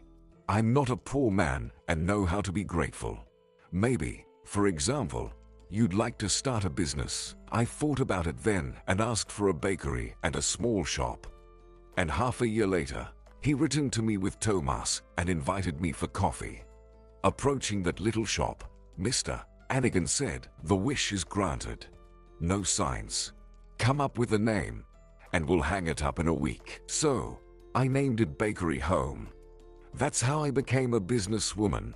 Honestly, I still find it hard to believe. And with this family, we became friends. They are frequent guests at my place, and I never take money from them. His friend helps me. He's an accountant and manager. And Tomas's father pays him, and she covered her face with her hands. I'm lucky to have good people in my life. Then I escorted her home, right to her apartment door. "Hillary, I'll be at ease for you now." We said our goodbyes, exchanged phone numbers, and I left. So, my job came to an end. Nicholas concluded his story. "Do you want the money now, or should I come to the office?" Florence clarified, "Better at the office." "I can't resist the pleasure of seeing you again," Nicholas replied. Seeing Nicholas off, Florence couldn't fall asleep right away. She sat with a cup of cold tea, watching snowflakes swirling outside. The excitement she felt from what she had heard could only be compared to the feeling when she saw her name on the university admission lists. Now she was thinking about these beautiful, strong people. And most of all, she wished to arrange a meeting for them as soon as possible. For some reason, Florence was convinced that these two were made for each other, and their fate was to be together. The main thing was for Hillary not to be frightened when she saw Peter for the first time after a long separation, and everything else would be minor details. After her classes, Florence went up to Simona. "Florence, you completely forgot about me," Simona remarked. "Oh no, there were just so many events. I don't even know where to start," Florence replied. "Then tell me in order," Simona insisted. "Perhaps you're right." And she handed the woman a stack of notebooks. "What is this?" Simona asked. "These are Peter's diaries. I went to see him again, wanted to congratulate him on Christmas, but Peter had already left the boarding house. He now lives in the village for Paralympians, preparing for competitions. He simply forgot the diaries, and they gave them to me." "Excellent. I'll start reading them today," Simona said. "Oh, Peter. And what other news do you have?" "Hillary has been found. Now she lives in another city and owns a bakery and a small shop where she sells her culinary masterpieces." And she told Simona everything Nicholas had told her. At the end, she added, "Simona, Nicholas has finished his job." "Yes, dear, I understand. We have to settle with him. Here, take this and give him as much as he needs," Simona said, handing her some bills. "Thank you very much. Now, what should we do next?" "Prepare for the meeting of the guys. But I think we shouldn't say anything to Peter just yet. First, we need to settle things with Hillary." "I agree," nodded the elderly woman. "Otherwise, this stubborn man will ruin everything. Here's her phone number. Call her and invite her to stay with you for a couple of days. We'll give her Peter's letters and diaries. Tell her everything we've learned. And as soon as winter is over, we can go to him." "That's right. We'll do just that. Do you know what saddens me?" Simona said. Florence looked at her questioningly. "I won't be able to go, but I would really love to see their reunion," Simona explained. "If possible, I'll record a video," Florence suggested. "Do you think it's convenient?" Simona asked. "We can give them the recording later. Let their children know how Mom and Dad met after a long separation." Meanwhile, in the Paralympic village, the work was in full swing. Peter was in excellent shape. Luckily, the weather was frosty and clear, and the track was well visible. The whole day was busy, and only during rare moments of rest, he thought of Hillary. Wishing to refresh her image in his memory, he took out his phone and looked at her photo, admiring every feature of her beautiful face. "Where are you, my girl? How are you living without me?" he silently asked the photograph. He liked the village, There were several houses for athletes and coaches, a dining hall, and a small shop. It was a sports town where everyone knew and respected each other for their love of sports and spirit. Everyone was in the same position, and it created a sense of unity. The next year, the Olympic Games were scheduled, and Peter had every chance of making it into the team of the strongest players. Therefore, he trained tirelessly day after day. He always carefully watched the descent of already renowned athletes and was amazed by their style and speed. Some already had gold and silver medals, while he still had it all ahead. He skillfully controlled his body. His strong hands, which bore the main load, were used to working in such conditions and never let him down. "You are doing great," his coach praised him. The man smiled and blushed slightly, adjusting his helmet. The training ended at 1 in the afternoon, followed by lunch, rest, and evening training. Hillary also had a lot to do, so from the early morning, she had to hurry to get everything done. The bakery, classes. She didn't want to miss anything but did everything automatically. And she couldn't stop thinking about him. He occupied her heart and mind entirely. Coming home, unable to resist, she called Simona. The elderly woman, seeing an unfamiliar number, was hesitant to answer. Her children always scolded her for not picking up calls from unknown numbers.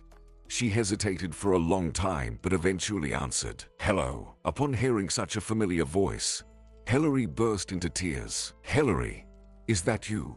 Simona exclaimed. "Yes, it's me. Simona, I'm so glad to hear you, my girl. When can you come to see me? I have so much news for you about Peter and about him too." She was ready to cry again but managed to hold back. Could it be that the uncertainty and unfulfilled dreams will soon be left behind? She wondered to herself. Hillary felt something thawing inside her, resurrecting into a new life. It took her a few minutes to stop shaking and compose herself. "All right, I'll try to come in a week.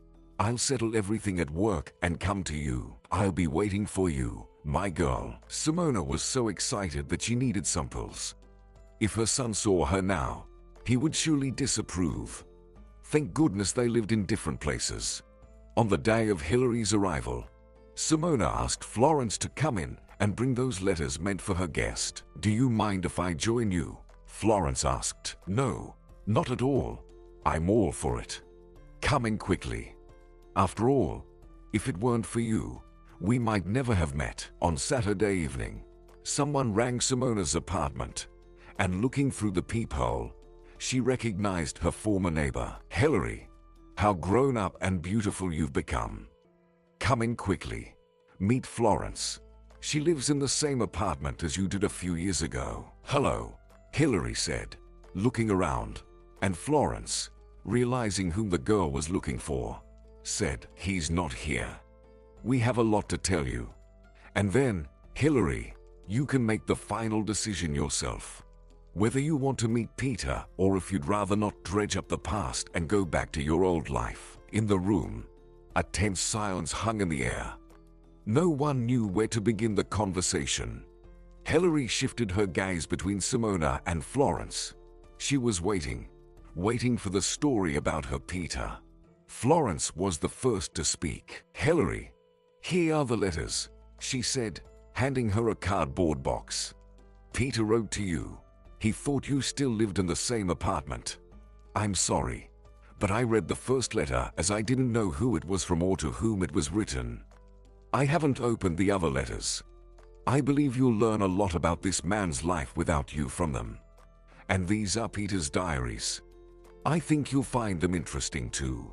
By the way, one of the notebooks is entirely dedicated to you." Florence fell silent, and now it was necessary to reveal where exactly Peter was and in what condition. However, the girl couldn't find the words. Simona took the initiative into her own hands. "Hillary, you must be prepared to meet a different Peter. A new man for you.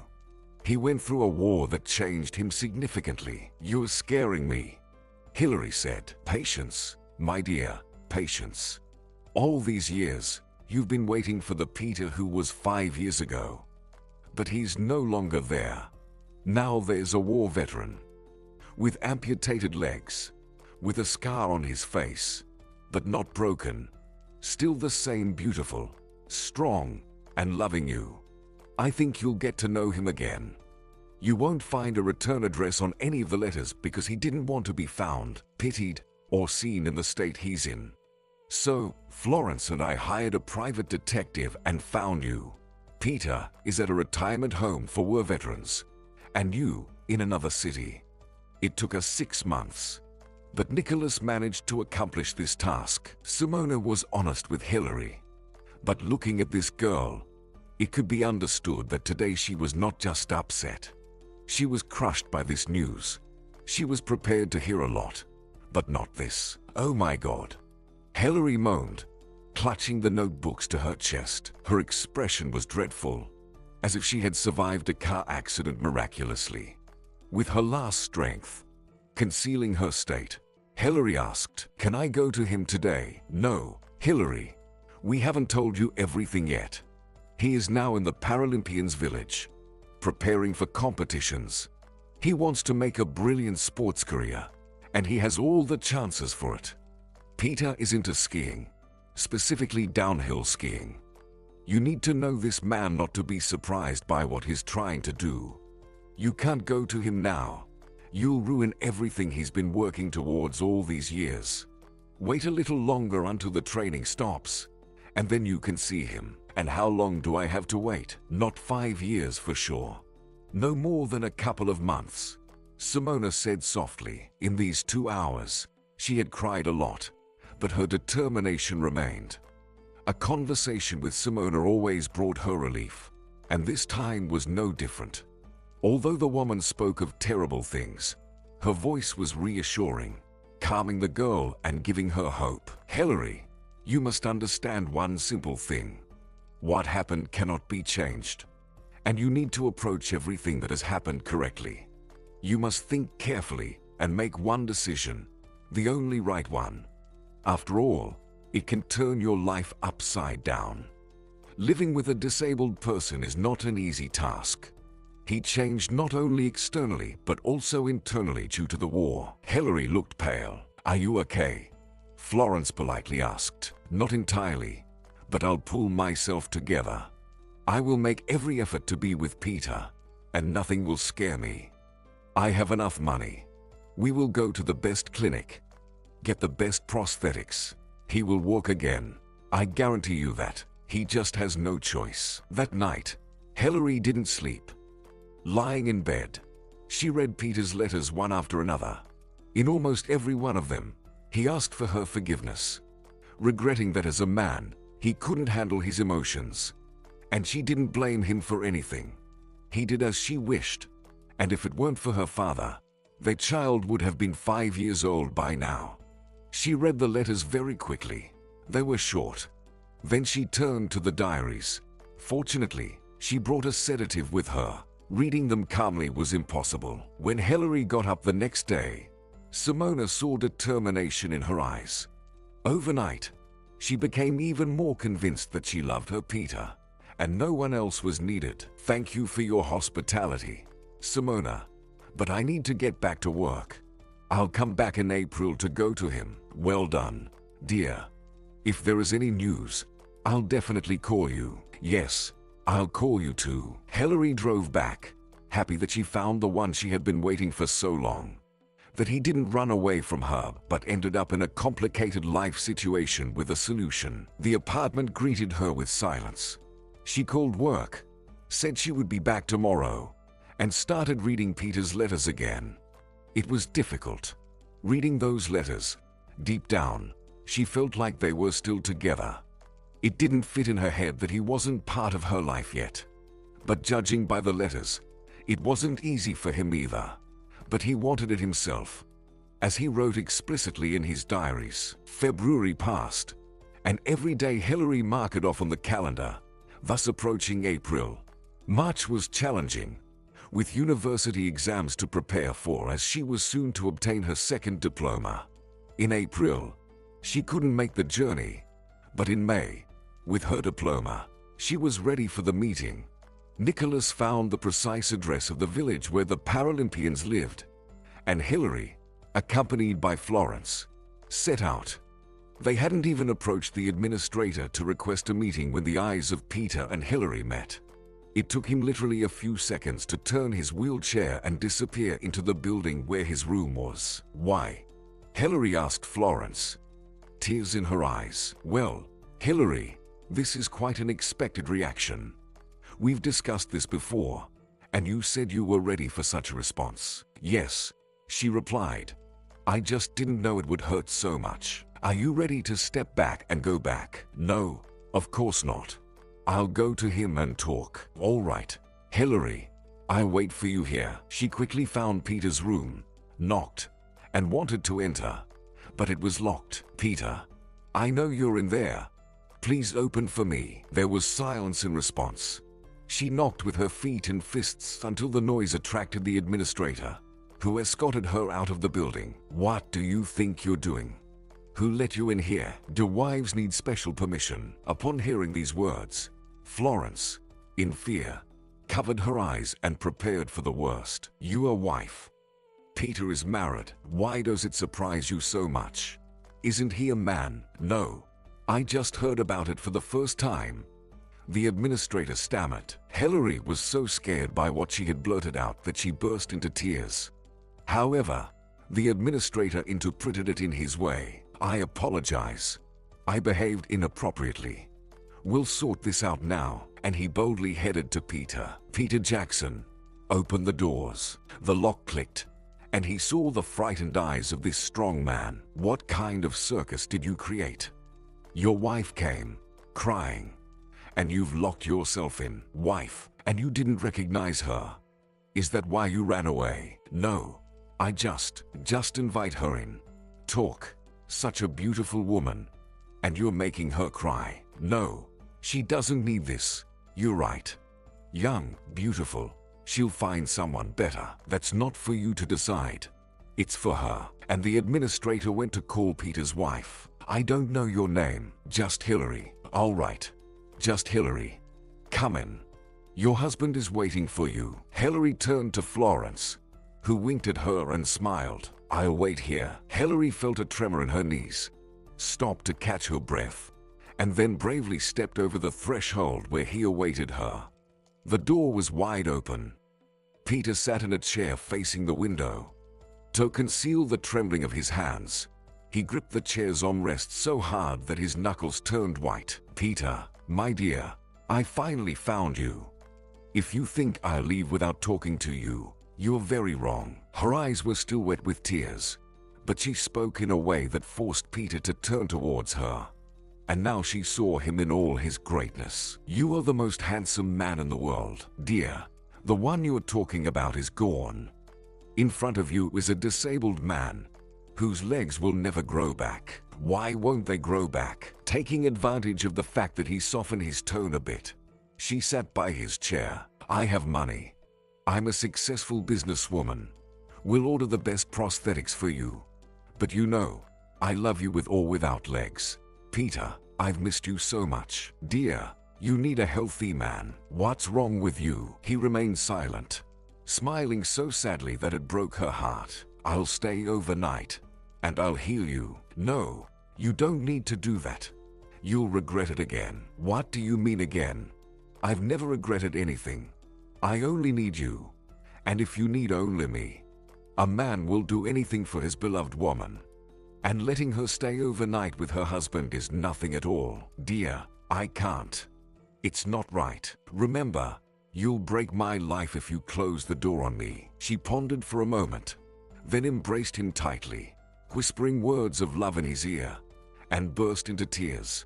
Then she laughed, kissing him on the lips, on the nose, and on the dreadful scar on his forehead. "You are the most handsome man. Do you hear?" "I hear, dear. It will be difficult for us. And who has it easy now?" She laughed again. "It's hard when you're alone. But when there's a reliable shoulder next to you, no troubles are scary." And he dared to embrace her. "I'm glad you came. I would never allow myself this. I missed you so much. And now I'm happy to see you. It's time to rest. said Hillary. I can sleep on this sofa. No. Husband and wife should sleep together. I agree with you. Taking his face in her hands, she kissed him again. I'll make the bed now, and I'll take a shower, Peter said cheerfully. Hillary rushed out to Florence for a moment. I'll stay with him. Okay. I've also arranged for accommodation, and I'll be heading home tomorrow. Thank you, Florence. She happily ran off. Peter moved to the bed and pushed away the chair. Hillary turned off the light, which saved Peter. Otherwise, she would have seen how pale he was. The house was quiet. Only the ticking of the clock could be heard. The X moment had come. Peter thought. They hadn't been together for a long time and had managed to forget each other. Hillary was afraid to even breathe, and Peter was afraid he wouldn't be able to handle it. Suddenly, he thought that he had given in to her persuasion too quickly. Emotions he couldn't handle resurfaced. As if hearing his thoughts, Hillary said, "Don't worry. In any case, I love you very much." He, too, had always loved this woman with all his heart and body. There was no other like her in the world. Peter felt desire engulfing him, and he reached out to her. When it was all over, she lay in his arms for a long time, smiling. His fears vanished, and his love and tenderness for this petite woman grew with each passing minute. What existed between them now surpassed all his expectations. He felt young, and most importantly, he felt like a complete man. She nestled against him, and Peter smiled. In her embrace, he felt happy. "Did you try to deceive me?" she asked. "But I always knew you were the best. I love you." Their lives began to change the moment they could talk and understand that they couldn't be without each other. That life is too short to deny oneself the pleasure of being with a loved one. When they opened their eyes, the sun had long been shining. Noon was approaching, but no one disturbed Peter. For the first time in a long while, he didn't go for his morning exercises. But he was happy. They just lay there, in no hurry to get up. "Tell me how you lived without me. You know about me. I wrote you letters. I lived poorly. I searched for you. Along the way, I studied at the university. I opened a business. You know, I have my own bakery and a little store selling the bakery. My bakery. I finished university, got a diploma, and want to expand the business. And I need you as the director. I would focus on my favorite thing, baking. Then I would hire staff, and for a while, I'd leave the business. After all, our children will need their mother, and you would work. But first, we need to get you prosthetics. And please, don't object. I'm doing this not for you but for myself. Understood? Well, I'll think about it, Commander. Think, and please make the right decision." 3 days later, Hillary was getting ready to go home. "Peter, it's time. Let's go. We have a lot to do." "Dear, I can't. I've been selected for the national team. I'll be competing for the country, and am I against it?" "Compete? But athletes live at home and train. Why should you live differently? You'll come for training camps, practice, and compete. I need to discuss this with the coaches." "Okay, I'll wait for you." "Well, I agree with your wife," the coach said. "You see, the village is empty. Everyone has gone home, and you should live with your family. You deserve it. Your wife is wonderful. Petite but feisty." Peter didn't go into details. He just nodded. "We know your coordinates. We will find you for sure. Don't skip your exercises at home. Do strength training. Good luck to you." When Peter entered the room, his things were already packed because Hillary had no intention of leaving alone. She didn't even ask about the results of the conversation, confidently stating, "So, are we going?" "We are," replied the happy man. "I'm so proud of you." Just a couple of months ago, she couldn't even imagine this reunion. And 3 days later, the young couple entered Hillary's apartment. A completely new life began for both of them. Now Hillary tried to get up earlier, prepare breakfast, and spend mornings together. "Don't be bored. I'll try to involve you in the process as quickly as possible." She decided to call Mr. Anigan, the same person who helped her open the business. Hello, Hillary. I was going to visit you. Your advice is very much needed. Get ready. I'll be there soon. A few minutes later, the melodic sound of the doorbell rang, and an elegant man entered her shop with an air that suggested he owned everything around him. Tall, silver-haired, with a penetrating gaze of beautiful brown eyes. You couldn't just pass by. How splendid you look, Hillary exclaimed with admiration. They sat at a table, and coffee with fresh pastries was brought to them. I'm listening to you, Mr. Anigan addressed her calmly. I've never told you about my personal life. It's not because I don't trust you. I just had nothing to tell. But now, when I've found my husband, I'll lay it all out for you. Husband, are you married? Yes. And you'll be even more surprised in a moment, as she recounted the most important events of her youth.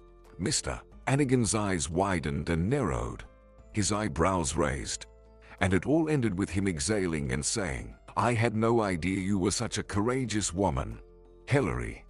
Now I'm not surprised at all that you stood up to defend my son back then. Oh, come on. It just seems that way. No, you just don't understand how wonderful it is. And I'm sure you'll make your Peter happy. So, what question did you want to ask me? You see, I want Peter to be involved. He knows how to get along with people, knows how to negotiate. I want to assign him that part of the work, and I would focus solely on the store. Can your accountant bring him up to speed?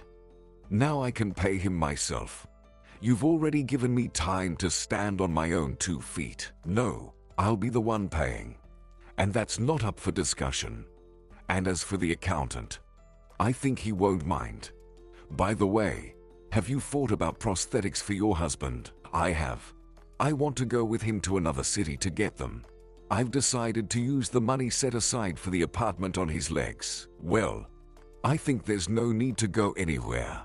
He can get them just as well. You just need to know where to go. Now it was Hillary's turn to be surprised. And where to? Let's go together.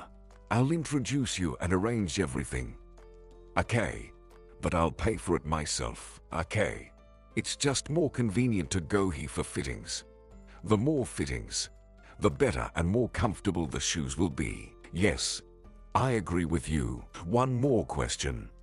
How does your Peter go down the stairs? Oh, that's certainly a problem.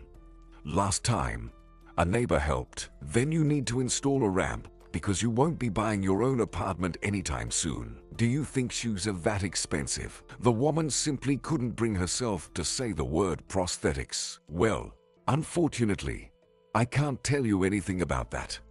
I haven't inquired, but we'll definitely address the ramp issue. Thank you so much, Mr. Anigan. It's thanks to you for my son.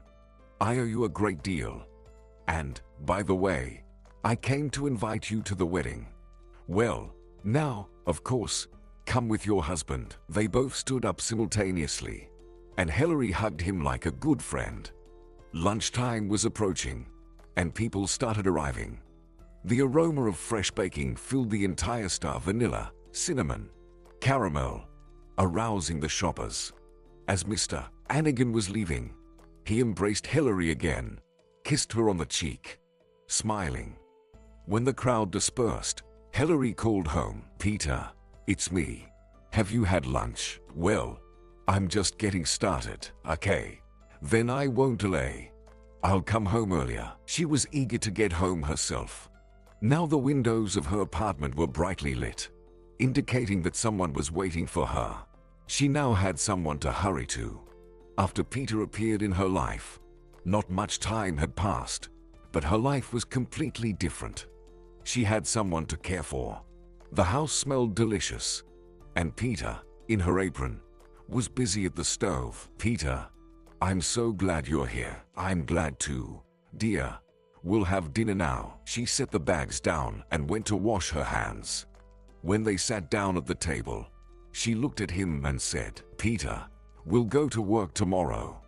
The first day as an apprentice in the position of director. And what if I can't handle it? That can't happen.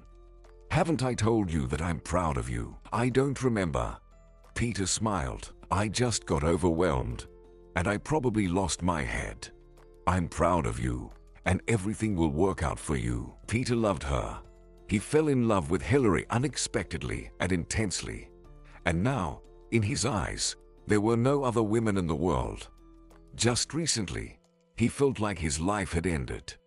But now he felt as if he had become a passionate 20-year-old again. That was probably the case. Peter was starting a new life, leaving behind the years, losses, and bitterness of being separated from his beloved. Unable to resist their desires, they looked at each other, thinking the same thing. "Come to me," Peter said, patting his lap. He kissed Hillary, feeling her respond with the same reckless passion he felt. He had completely forgotten this feeling, but this petite woman had brought him back to life. There was no need to talk about Hillary. Her heart, soul, and body had long belonged only to Peter.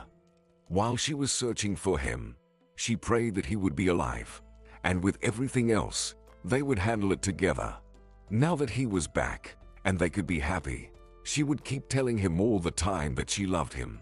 She had never loved anyone like this before. Now she felt like a little girl, sitting in the arms of a man who loved and cared for her.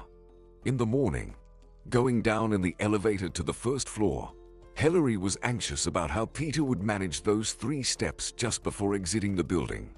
So, as soon as the elevator stopped, she went to ring the neighbor's doorbell.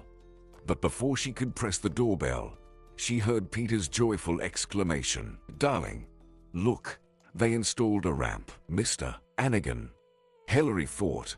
"Our guardian angel, can you come down?" "Yes, of course," Peter replied with a smile. A taxi was already waiting for them, and the driver got out of the car to help fold the wheelchair and place it in the trunk. Peter hadn't been in the city for a long time.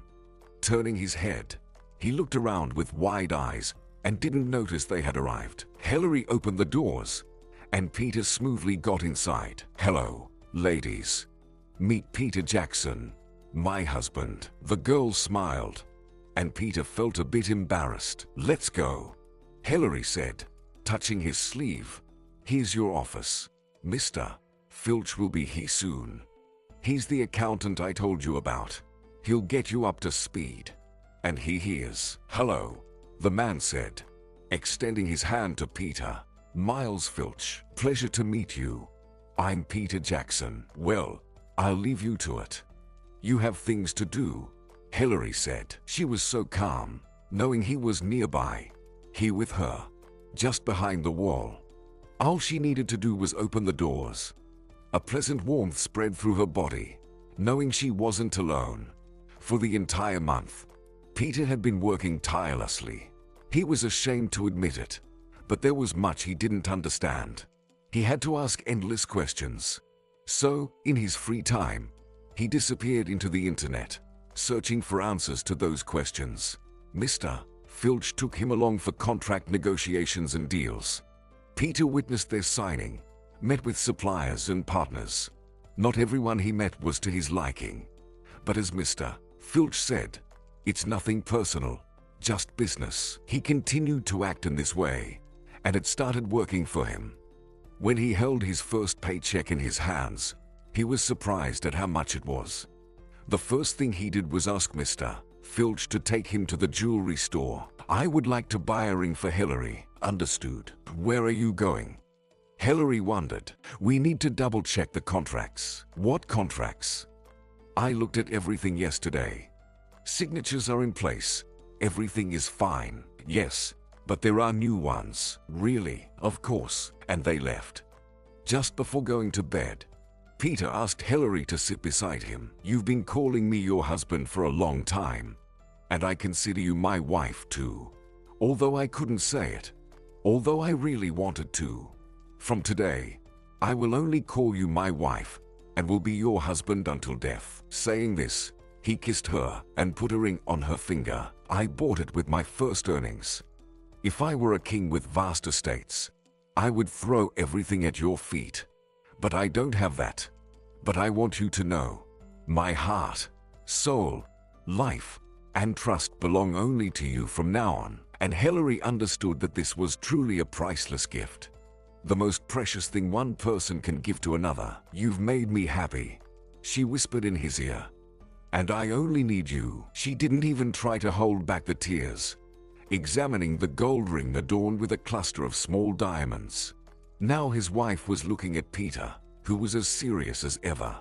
From the expression on his face, she understood that he had given her much more than just the ring. Now he is her husband, and she is his wife. Along with the ring, he gave her his loyalty and love. From now on, he is her protector and helper. "Thank you, Peter. Thank you so much. But let's get married when you work on your own legs." Agreed. The prosthetics took 7 months to make. They were made from the finest materials, soft and comfortable. And when the man put them on and stood up, Hillary saw that he was crying. 7 years, 7 long years, he sat and could not stand. And now he stands and can't believe his happiness. "Peter, take a work?" the master asked him. "Do you think I can?" "Well, let your wife help you take the first steps." "Hillary, come here." And he, so huge, leaned on the little fragile woman. "Let's go, my dear. Let's remember our youth." And he worked. Everyone present applauded. "Thank you." Peter shook hands with the master, comfortable. Not rubbing anywhere, no, so many fittings. Everything is worked out to the millimeter, and unable to resist, Peter hugged him. The prosthetics were expensive, but not so much that they would give up buying an apartment. Hillary was happy. Of course, she couldn't buy the apartment right now. She just needed to wait a little.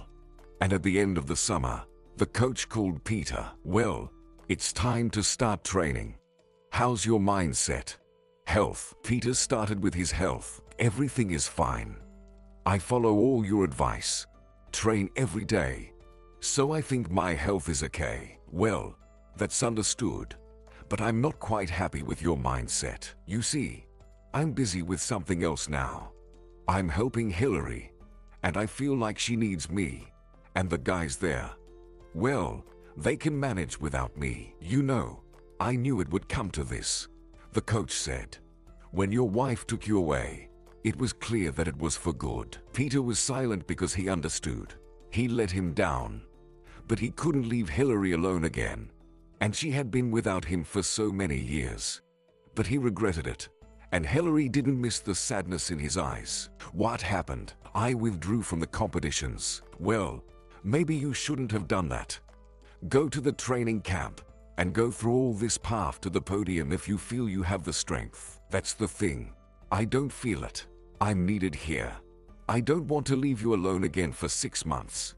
I want to be with you and help." She liked his honesty, dignity, and pride that he managed to maintain despite his situation. She liked his attitude towards her and the business that now rested on his shoulders. He really took his work seriously, wanting to bring benefits as quickly as possible. Now the lives of these young people became more diverse. They could go to the movies, to a restaurant, or just take a stroll in the park. Their happiness was immense, untainted by anything. Although sometimes Hillary mentally worried that they still didn't have children, but she immediately acknowledged that it could be the consequences of the miscarriage. Overall, they spent most of their time together and were completely satisfied with life. Peter was an excellent worker, a loving husband, and Hillary knew he would be a tender and attentive father. She guessed that he really wanted children, but he would never say it, fearing to upset his wife.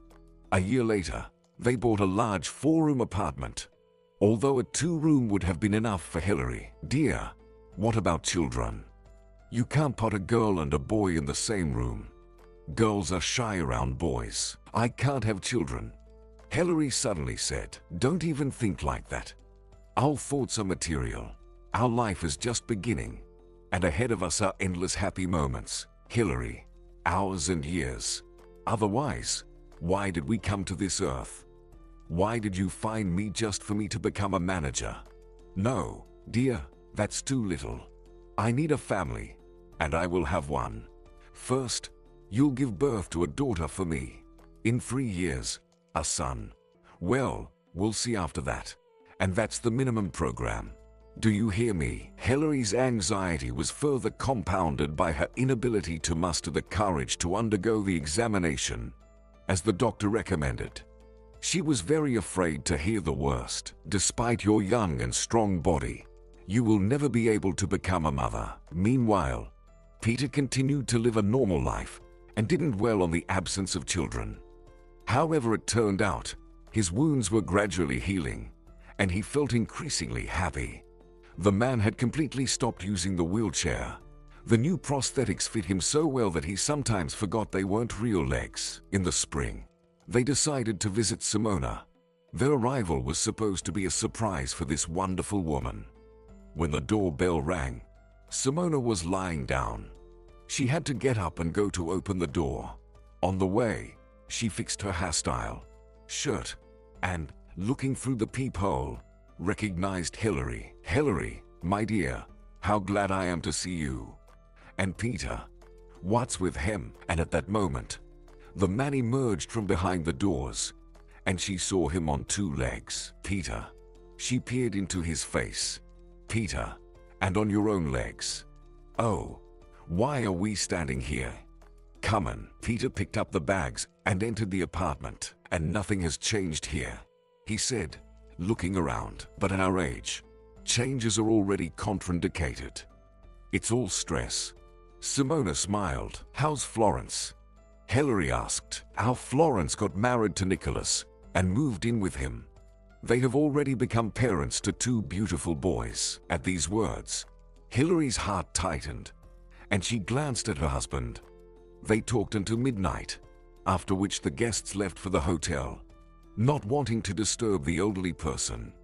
Their room was small, with windows overlooking a small garden. Hillary lay in Peter's arms, telling how Florence gave her his diaries, how she learned many of his secrets, and how much more she believed in finding Peter. She happily smiled, looking at his face, barely visible in the moonlight. "I never thought I could be so happy." He held her tighter, and Hillary felt so calm. After a while, she listened to his steady breathing and realized he was asleep. Then she, too, closed her eyes and unknowingly fell asleep. The next day, they spent with Simona, and in the evening, they left. At the end of March, their wedding was supposed to take place, and finally, they would become husband and wife. They didn't want a grand wedding, although Peter tried to convince her. She refused a fancy dress and a restaurant. Everything was arranged at home. It turned out to be quite intimate, homely. Everyone enjoyed it. Simona and Florence called. They said so many pleasant words that Hillary burst into tears. One August evening, as she was returning home from work and humming a tune to herself, she suddenly felt unwell. Her head spun, and darkness crept into her eyes. "The heat is getting to everyone."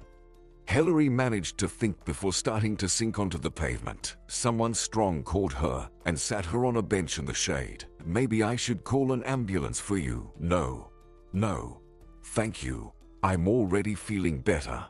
It's just the heat." She took a water bottle from her bag, washed her face, and then drank, feeling a new surge of strength. "Well, I feel completely fine now. Thank you." She thanked the unfamiliar manual. At home, she didn't do anything, didn't even have the strength to take a shower. She lay down on the couch and immediately fell asleep. But the next morning was not so kind. She felt unwell, and when she didn't want her favorite espresso, she decided to go not to work, but to the clinic. "Hillary, congratulations. You will soon become a mom," the doctor said. "You know, I somehow thought so. Aren't you happy?" "No. It's just that I've been waiting for this for so long. I need to process everything." "Are you not considering giving up the child?" the doctor asked with concern. "What? That's not even up for discussion." "Well, then call your husband. Give him the good news. He's on a business trip and will only come tomorrow." Seeing his wife sleeping at such an inappropriate hour, Peter became concerned. Peering at her face, he noticed her paleness and gently tried to wake her. "Darling, what happened? Can you tell me?" Why are you sleeping? Nothing happened, Hillary said in a sleepy voice. Then what? Did I upset you in any way? He continued to ask. No, nothing happened. Well, maybe something did. You see, I wanted to tell you, just didn't want to do it over the phone. We will soon become parents. I'm pregnant. 8 weeks. Her words deeply moved Peter, almost to tears. But remembering that he was a man, he quickly composed himself. Oh my God. Darling, you scared me so much. Hillary told him about the visit to the doctor, his recommendations, and that the little one would arrive in May. Who will we have? Well, it's too early to tell. Peter, I'll get some more sleep. Okay. And turning to the other side, she fell asleep immediately. The first pregnancy was difficult. Hillary tormented herself and tested Peter, and he understood how hard it was for her. He called his wife a troublemaker and still did everything she asked. Sometimes she craved ice cream in the middle of the night, sometimes strawberries. The day they became parents was etched into both Peter and Hillary's memories forever. Everything went according to Peter's plan. Their firstborn was a daughter. Taking this little bundle into his arms, the young dad was afraid of accidentally hurting her. Oh my God, am I going to break her? He asked Hillary. Don't worry, you won't break her. It all happened in the early morning. Peter, get up. I'm in labor. She nudged him. He drove her to the hospital himself. Hillary was already expected, and handing his wife over to the doctors, he realized he was tired. Hillary gave birth an hour later. Tired, with sweaty hair sticking to her forehead, she congratulated him on their daughter. Thank you, my dear. I love you very much. When his girls came home from the hospital, Princess Caroline's room was ready. Now, Peter was the sole breadwinner, and Hillary completely forgot about everything else. All attention was devoted to their daughter, but the husband managed well. Judging by the revenue, he was doing quite fine. Peter didn't interfere in raising their daughter, allowing Mom the freedom to act. However, when a son was born 3 years later, Peter considered it his duty to take charge of raising the boy. It turned out that he and his wife had opposite views on parenting in general and on raising sons in particular. Hillary felt how stern her spouse could be. It seemed she didn't know him completely. He could be persistent, present compelling arguments. Peter had a firm character, kind within reasonable limits, and moderately strict, but not a tyrant. Hillary yielded, trusting him and listening to his opinion. When Sammy turned 4, Hillary returned from her leave. In the morning, Peter would take their daughter to school, their son to daycare, and then head back to work. During the time Hillary was at home, the business expanded, and there was already a network of bakery house stores across the city, in high demand. However, Peter was tormented by another question that wouldn't leave him in peace. Hillary, listen, we need to do another very important thing. Maybe it should have been done a long time ago, but it turned out that neither you nor I communicate with our parents. Our children don't know their grandparents, and that's not right. Let's go and see them. Yes, they were wrong in some ways, and so were we. Then you'll feel for yourself how it will make our lives easier. After all, now you and I are parents ourselves, and we know how challenging it is with children. Caroline is 8 years old, and you already have disagreements with her. Now, having a daughter, I understand your father and know that I would have done the same in his place. Do you understand? If someone dared to harm my princess, I agree. But this doesn't apply to my father. He won't forgive, but we have to try. Let's buy gifts, prepare the children, and go. Maybe we won't find everyone there, but it's our duty as children. Hillary agreed. Let's just stop by your parents first, she requested. Okay, Peter replied. Dad, where are we going? His daughter asked. To meet Grandma and Grandpa. They are my mom and dad, explained Peter. He couldn't ring the doorbell right away. His hands were shaking. What's wrong, Dad? Are you scared? His daughter asked. "Your dad is not afraid of anything," he said, and pressed the doorbell. A small woman opened the door, and Peter had a lump in his throat. "Mom." The woman took a step back and looked up. "Son." Peter, and they hugged. Turning, the man saw his father, alive and well. He hugged him. "I told her, your mother, not to worry about Peter.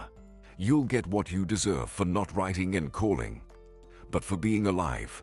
Thank you." And he hugged his son again. "Mom, Dad, this is my wife Hillary, and these are your grandchildren, Carolyn and Sammy." The grandfather gently patted both on the head. "Well done for coming." Then there were long conversations. The children had long been asleep, but the adults couldn't stop talking. Parting, the elderly promised to come and see how their eldest son was doing. "Dad, maybe you should move in with us. It would be easier for us to help you if we live nearby." "Son, this is a too serious question that cannot be resolved quickly. Your mother and I will think about it, and then we'll let you know." Everyone felt warm and peaceful in their hearts. "What wonderful grandparents we have." "Kind," said the grandchildren. "And now where to?" Peter chuckled. "We going to another grandma and grandpa, who were actually your mom's parents." "How many grandmas and grandpas do we have now?" Sammy marveled. The car stopped in front of Hillary's parents' entrance.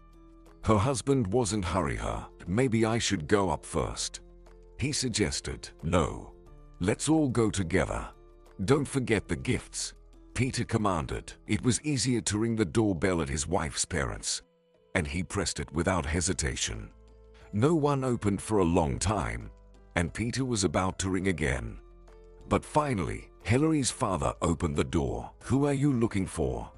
he asked Peter. "Dad, hello, it's me, Hillary." After these words, he flinched. "What, Hillary? Your daughter?" "Daughter?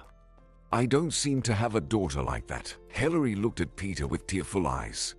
Then her mother came out. "Who is this?" "Well, they say Hillary's daughter came, and I say we don't have one like that." "You don't, but I do," said the woman, pushing her husband away and hugging her daughter. "And these little ones are my grandchildren." "Yes, Mom, Carolyn and Sammy." "Come in, come in." Everyone started buzzing, getting acquainted. "Mom, this is my husband, Peter." The woman raised her head to look at her son-in-law. "So, you did marry her after all?" "Well, I always loved your daughter." The tension gradually subsided. Grandpa sat in the kitchen and didn't enter the room. But the grandchildren, especially Sammy, saved the situation. He started talking to him, and the grandfather's heart gradually melted. The children stayed with their parents for 2 days. Parting, the men shook hands. "Grandpa, come visit us," Sammy said, and he replied, wiping away a tear, "Maybe we really will, dear.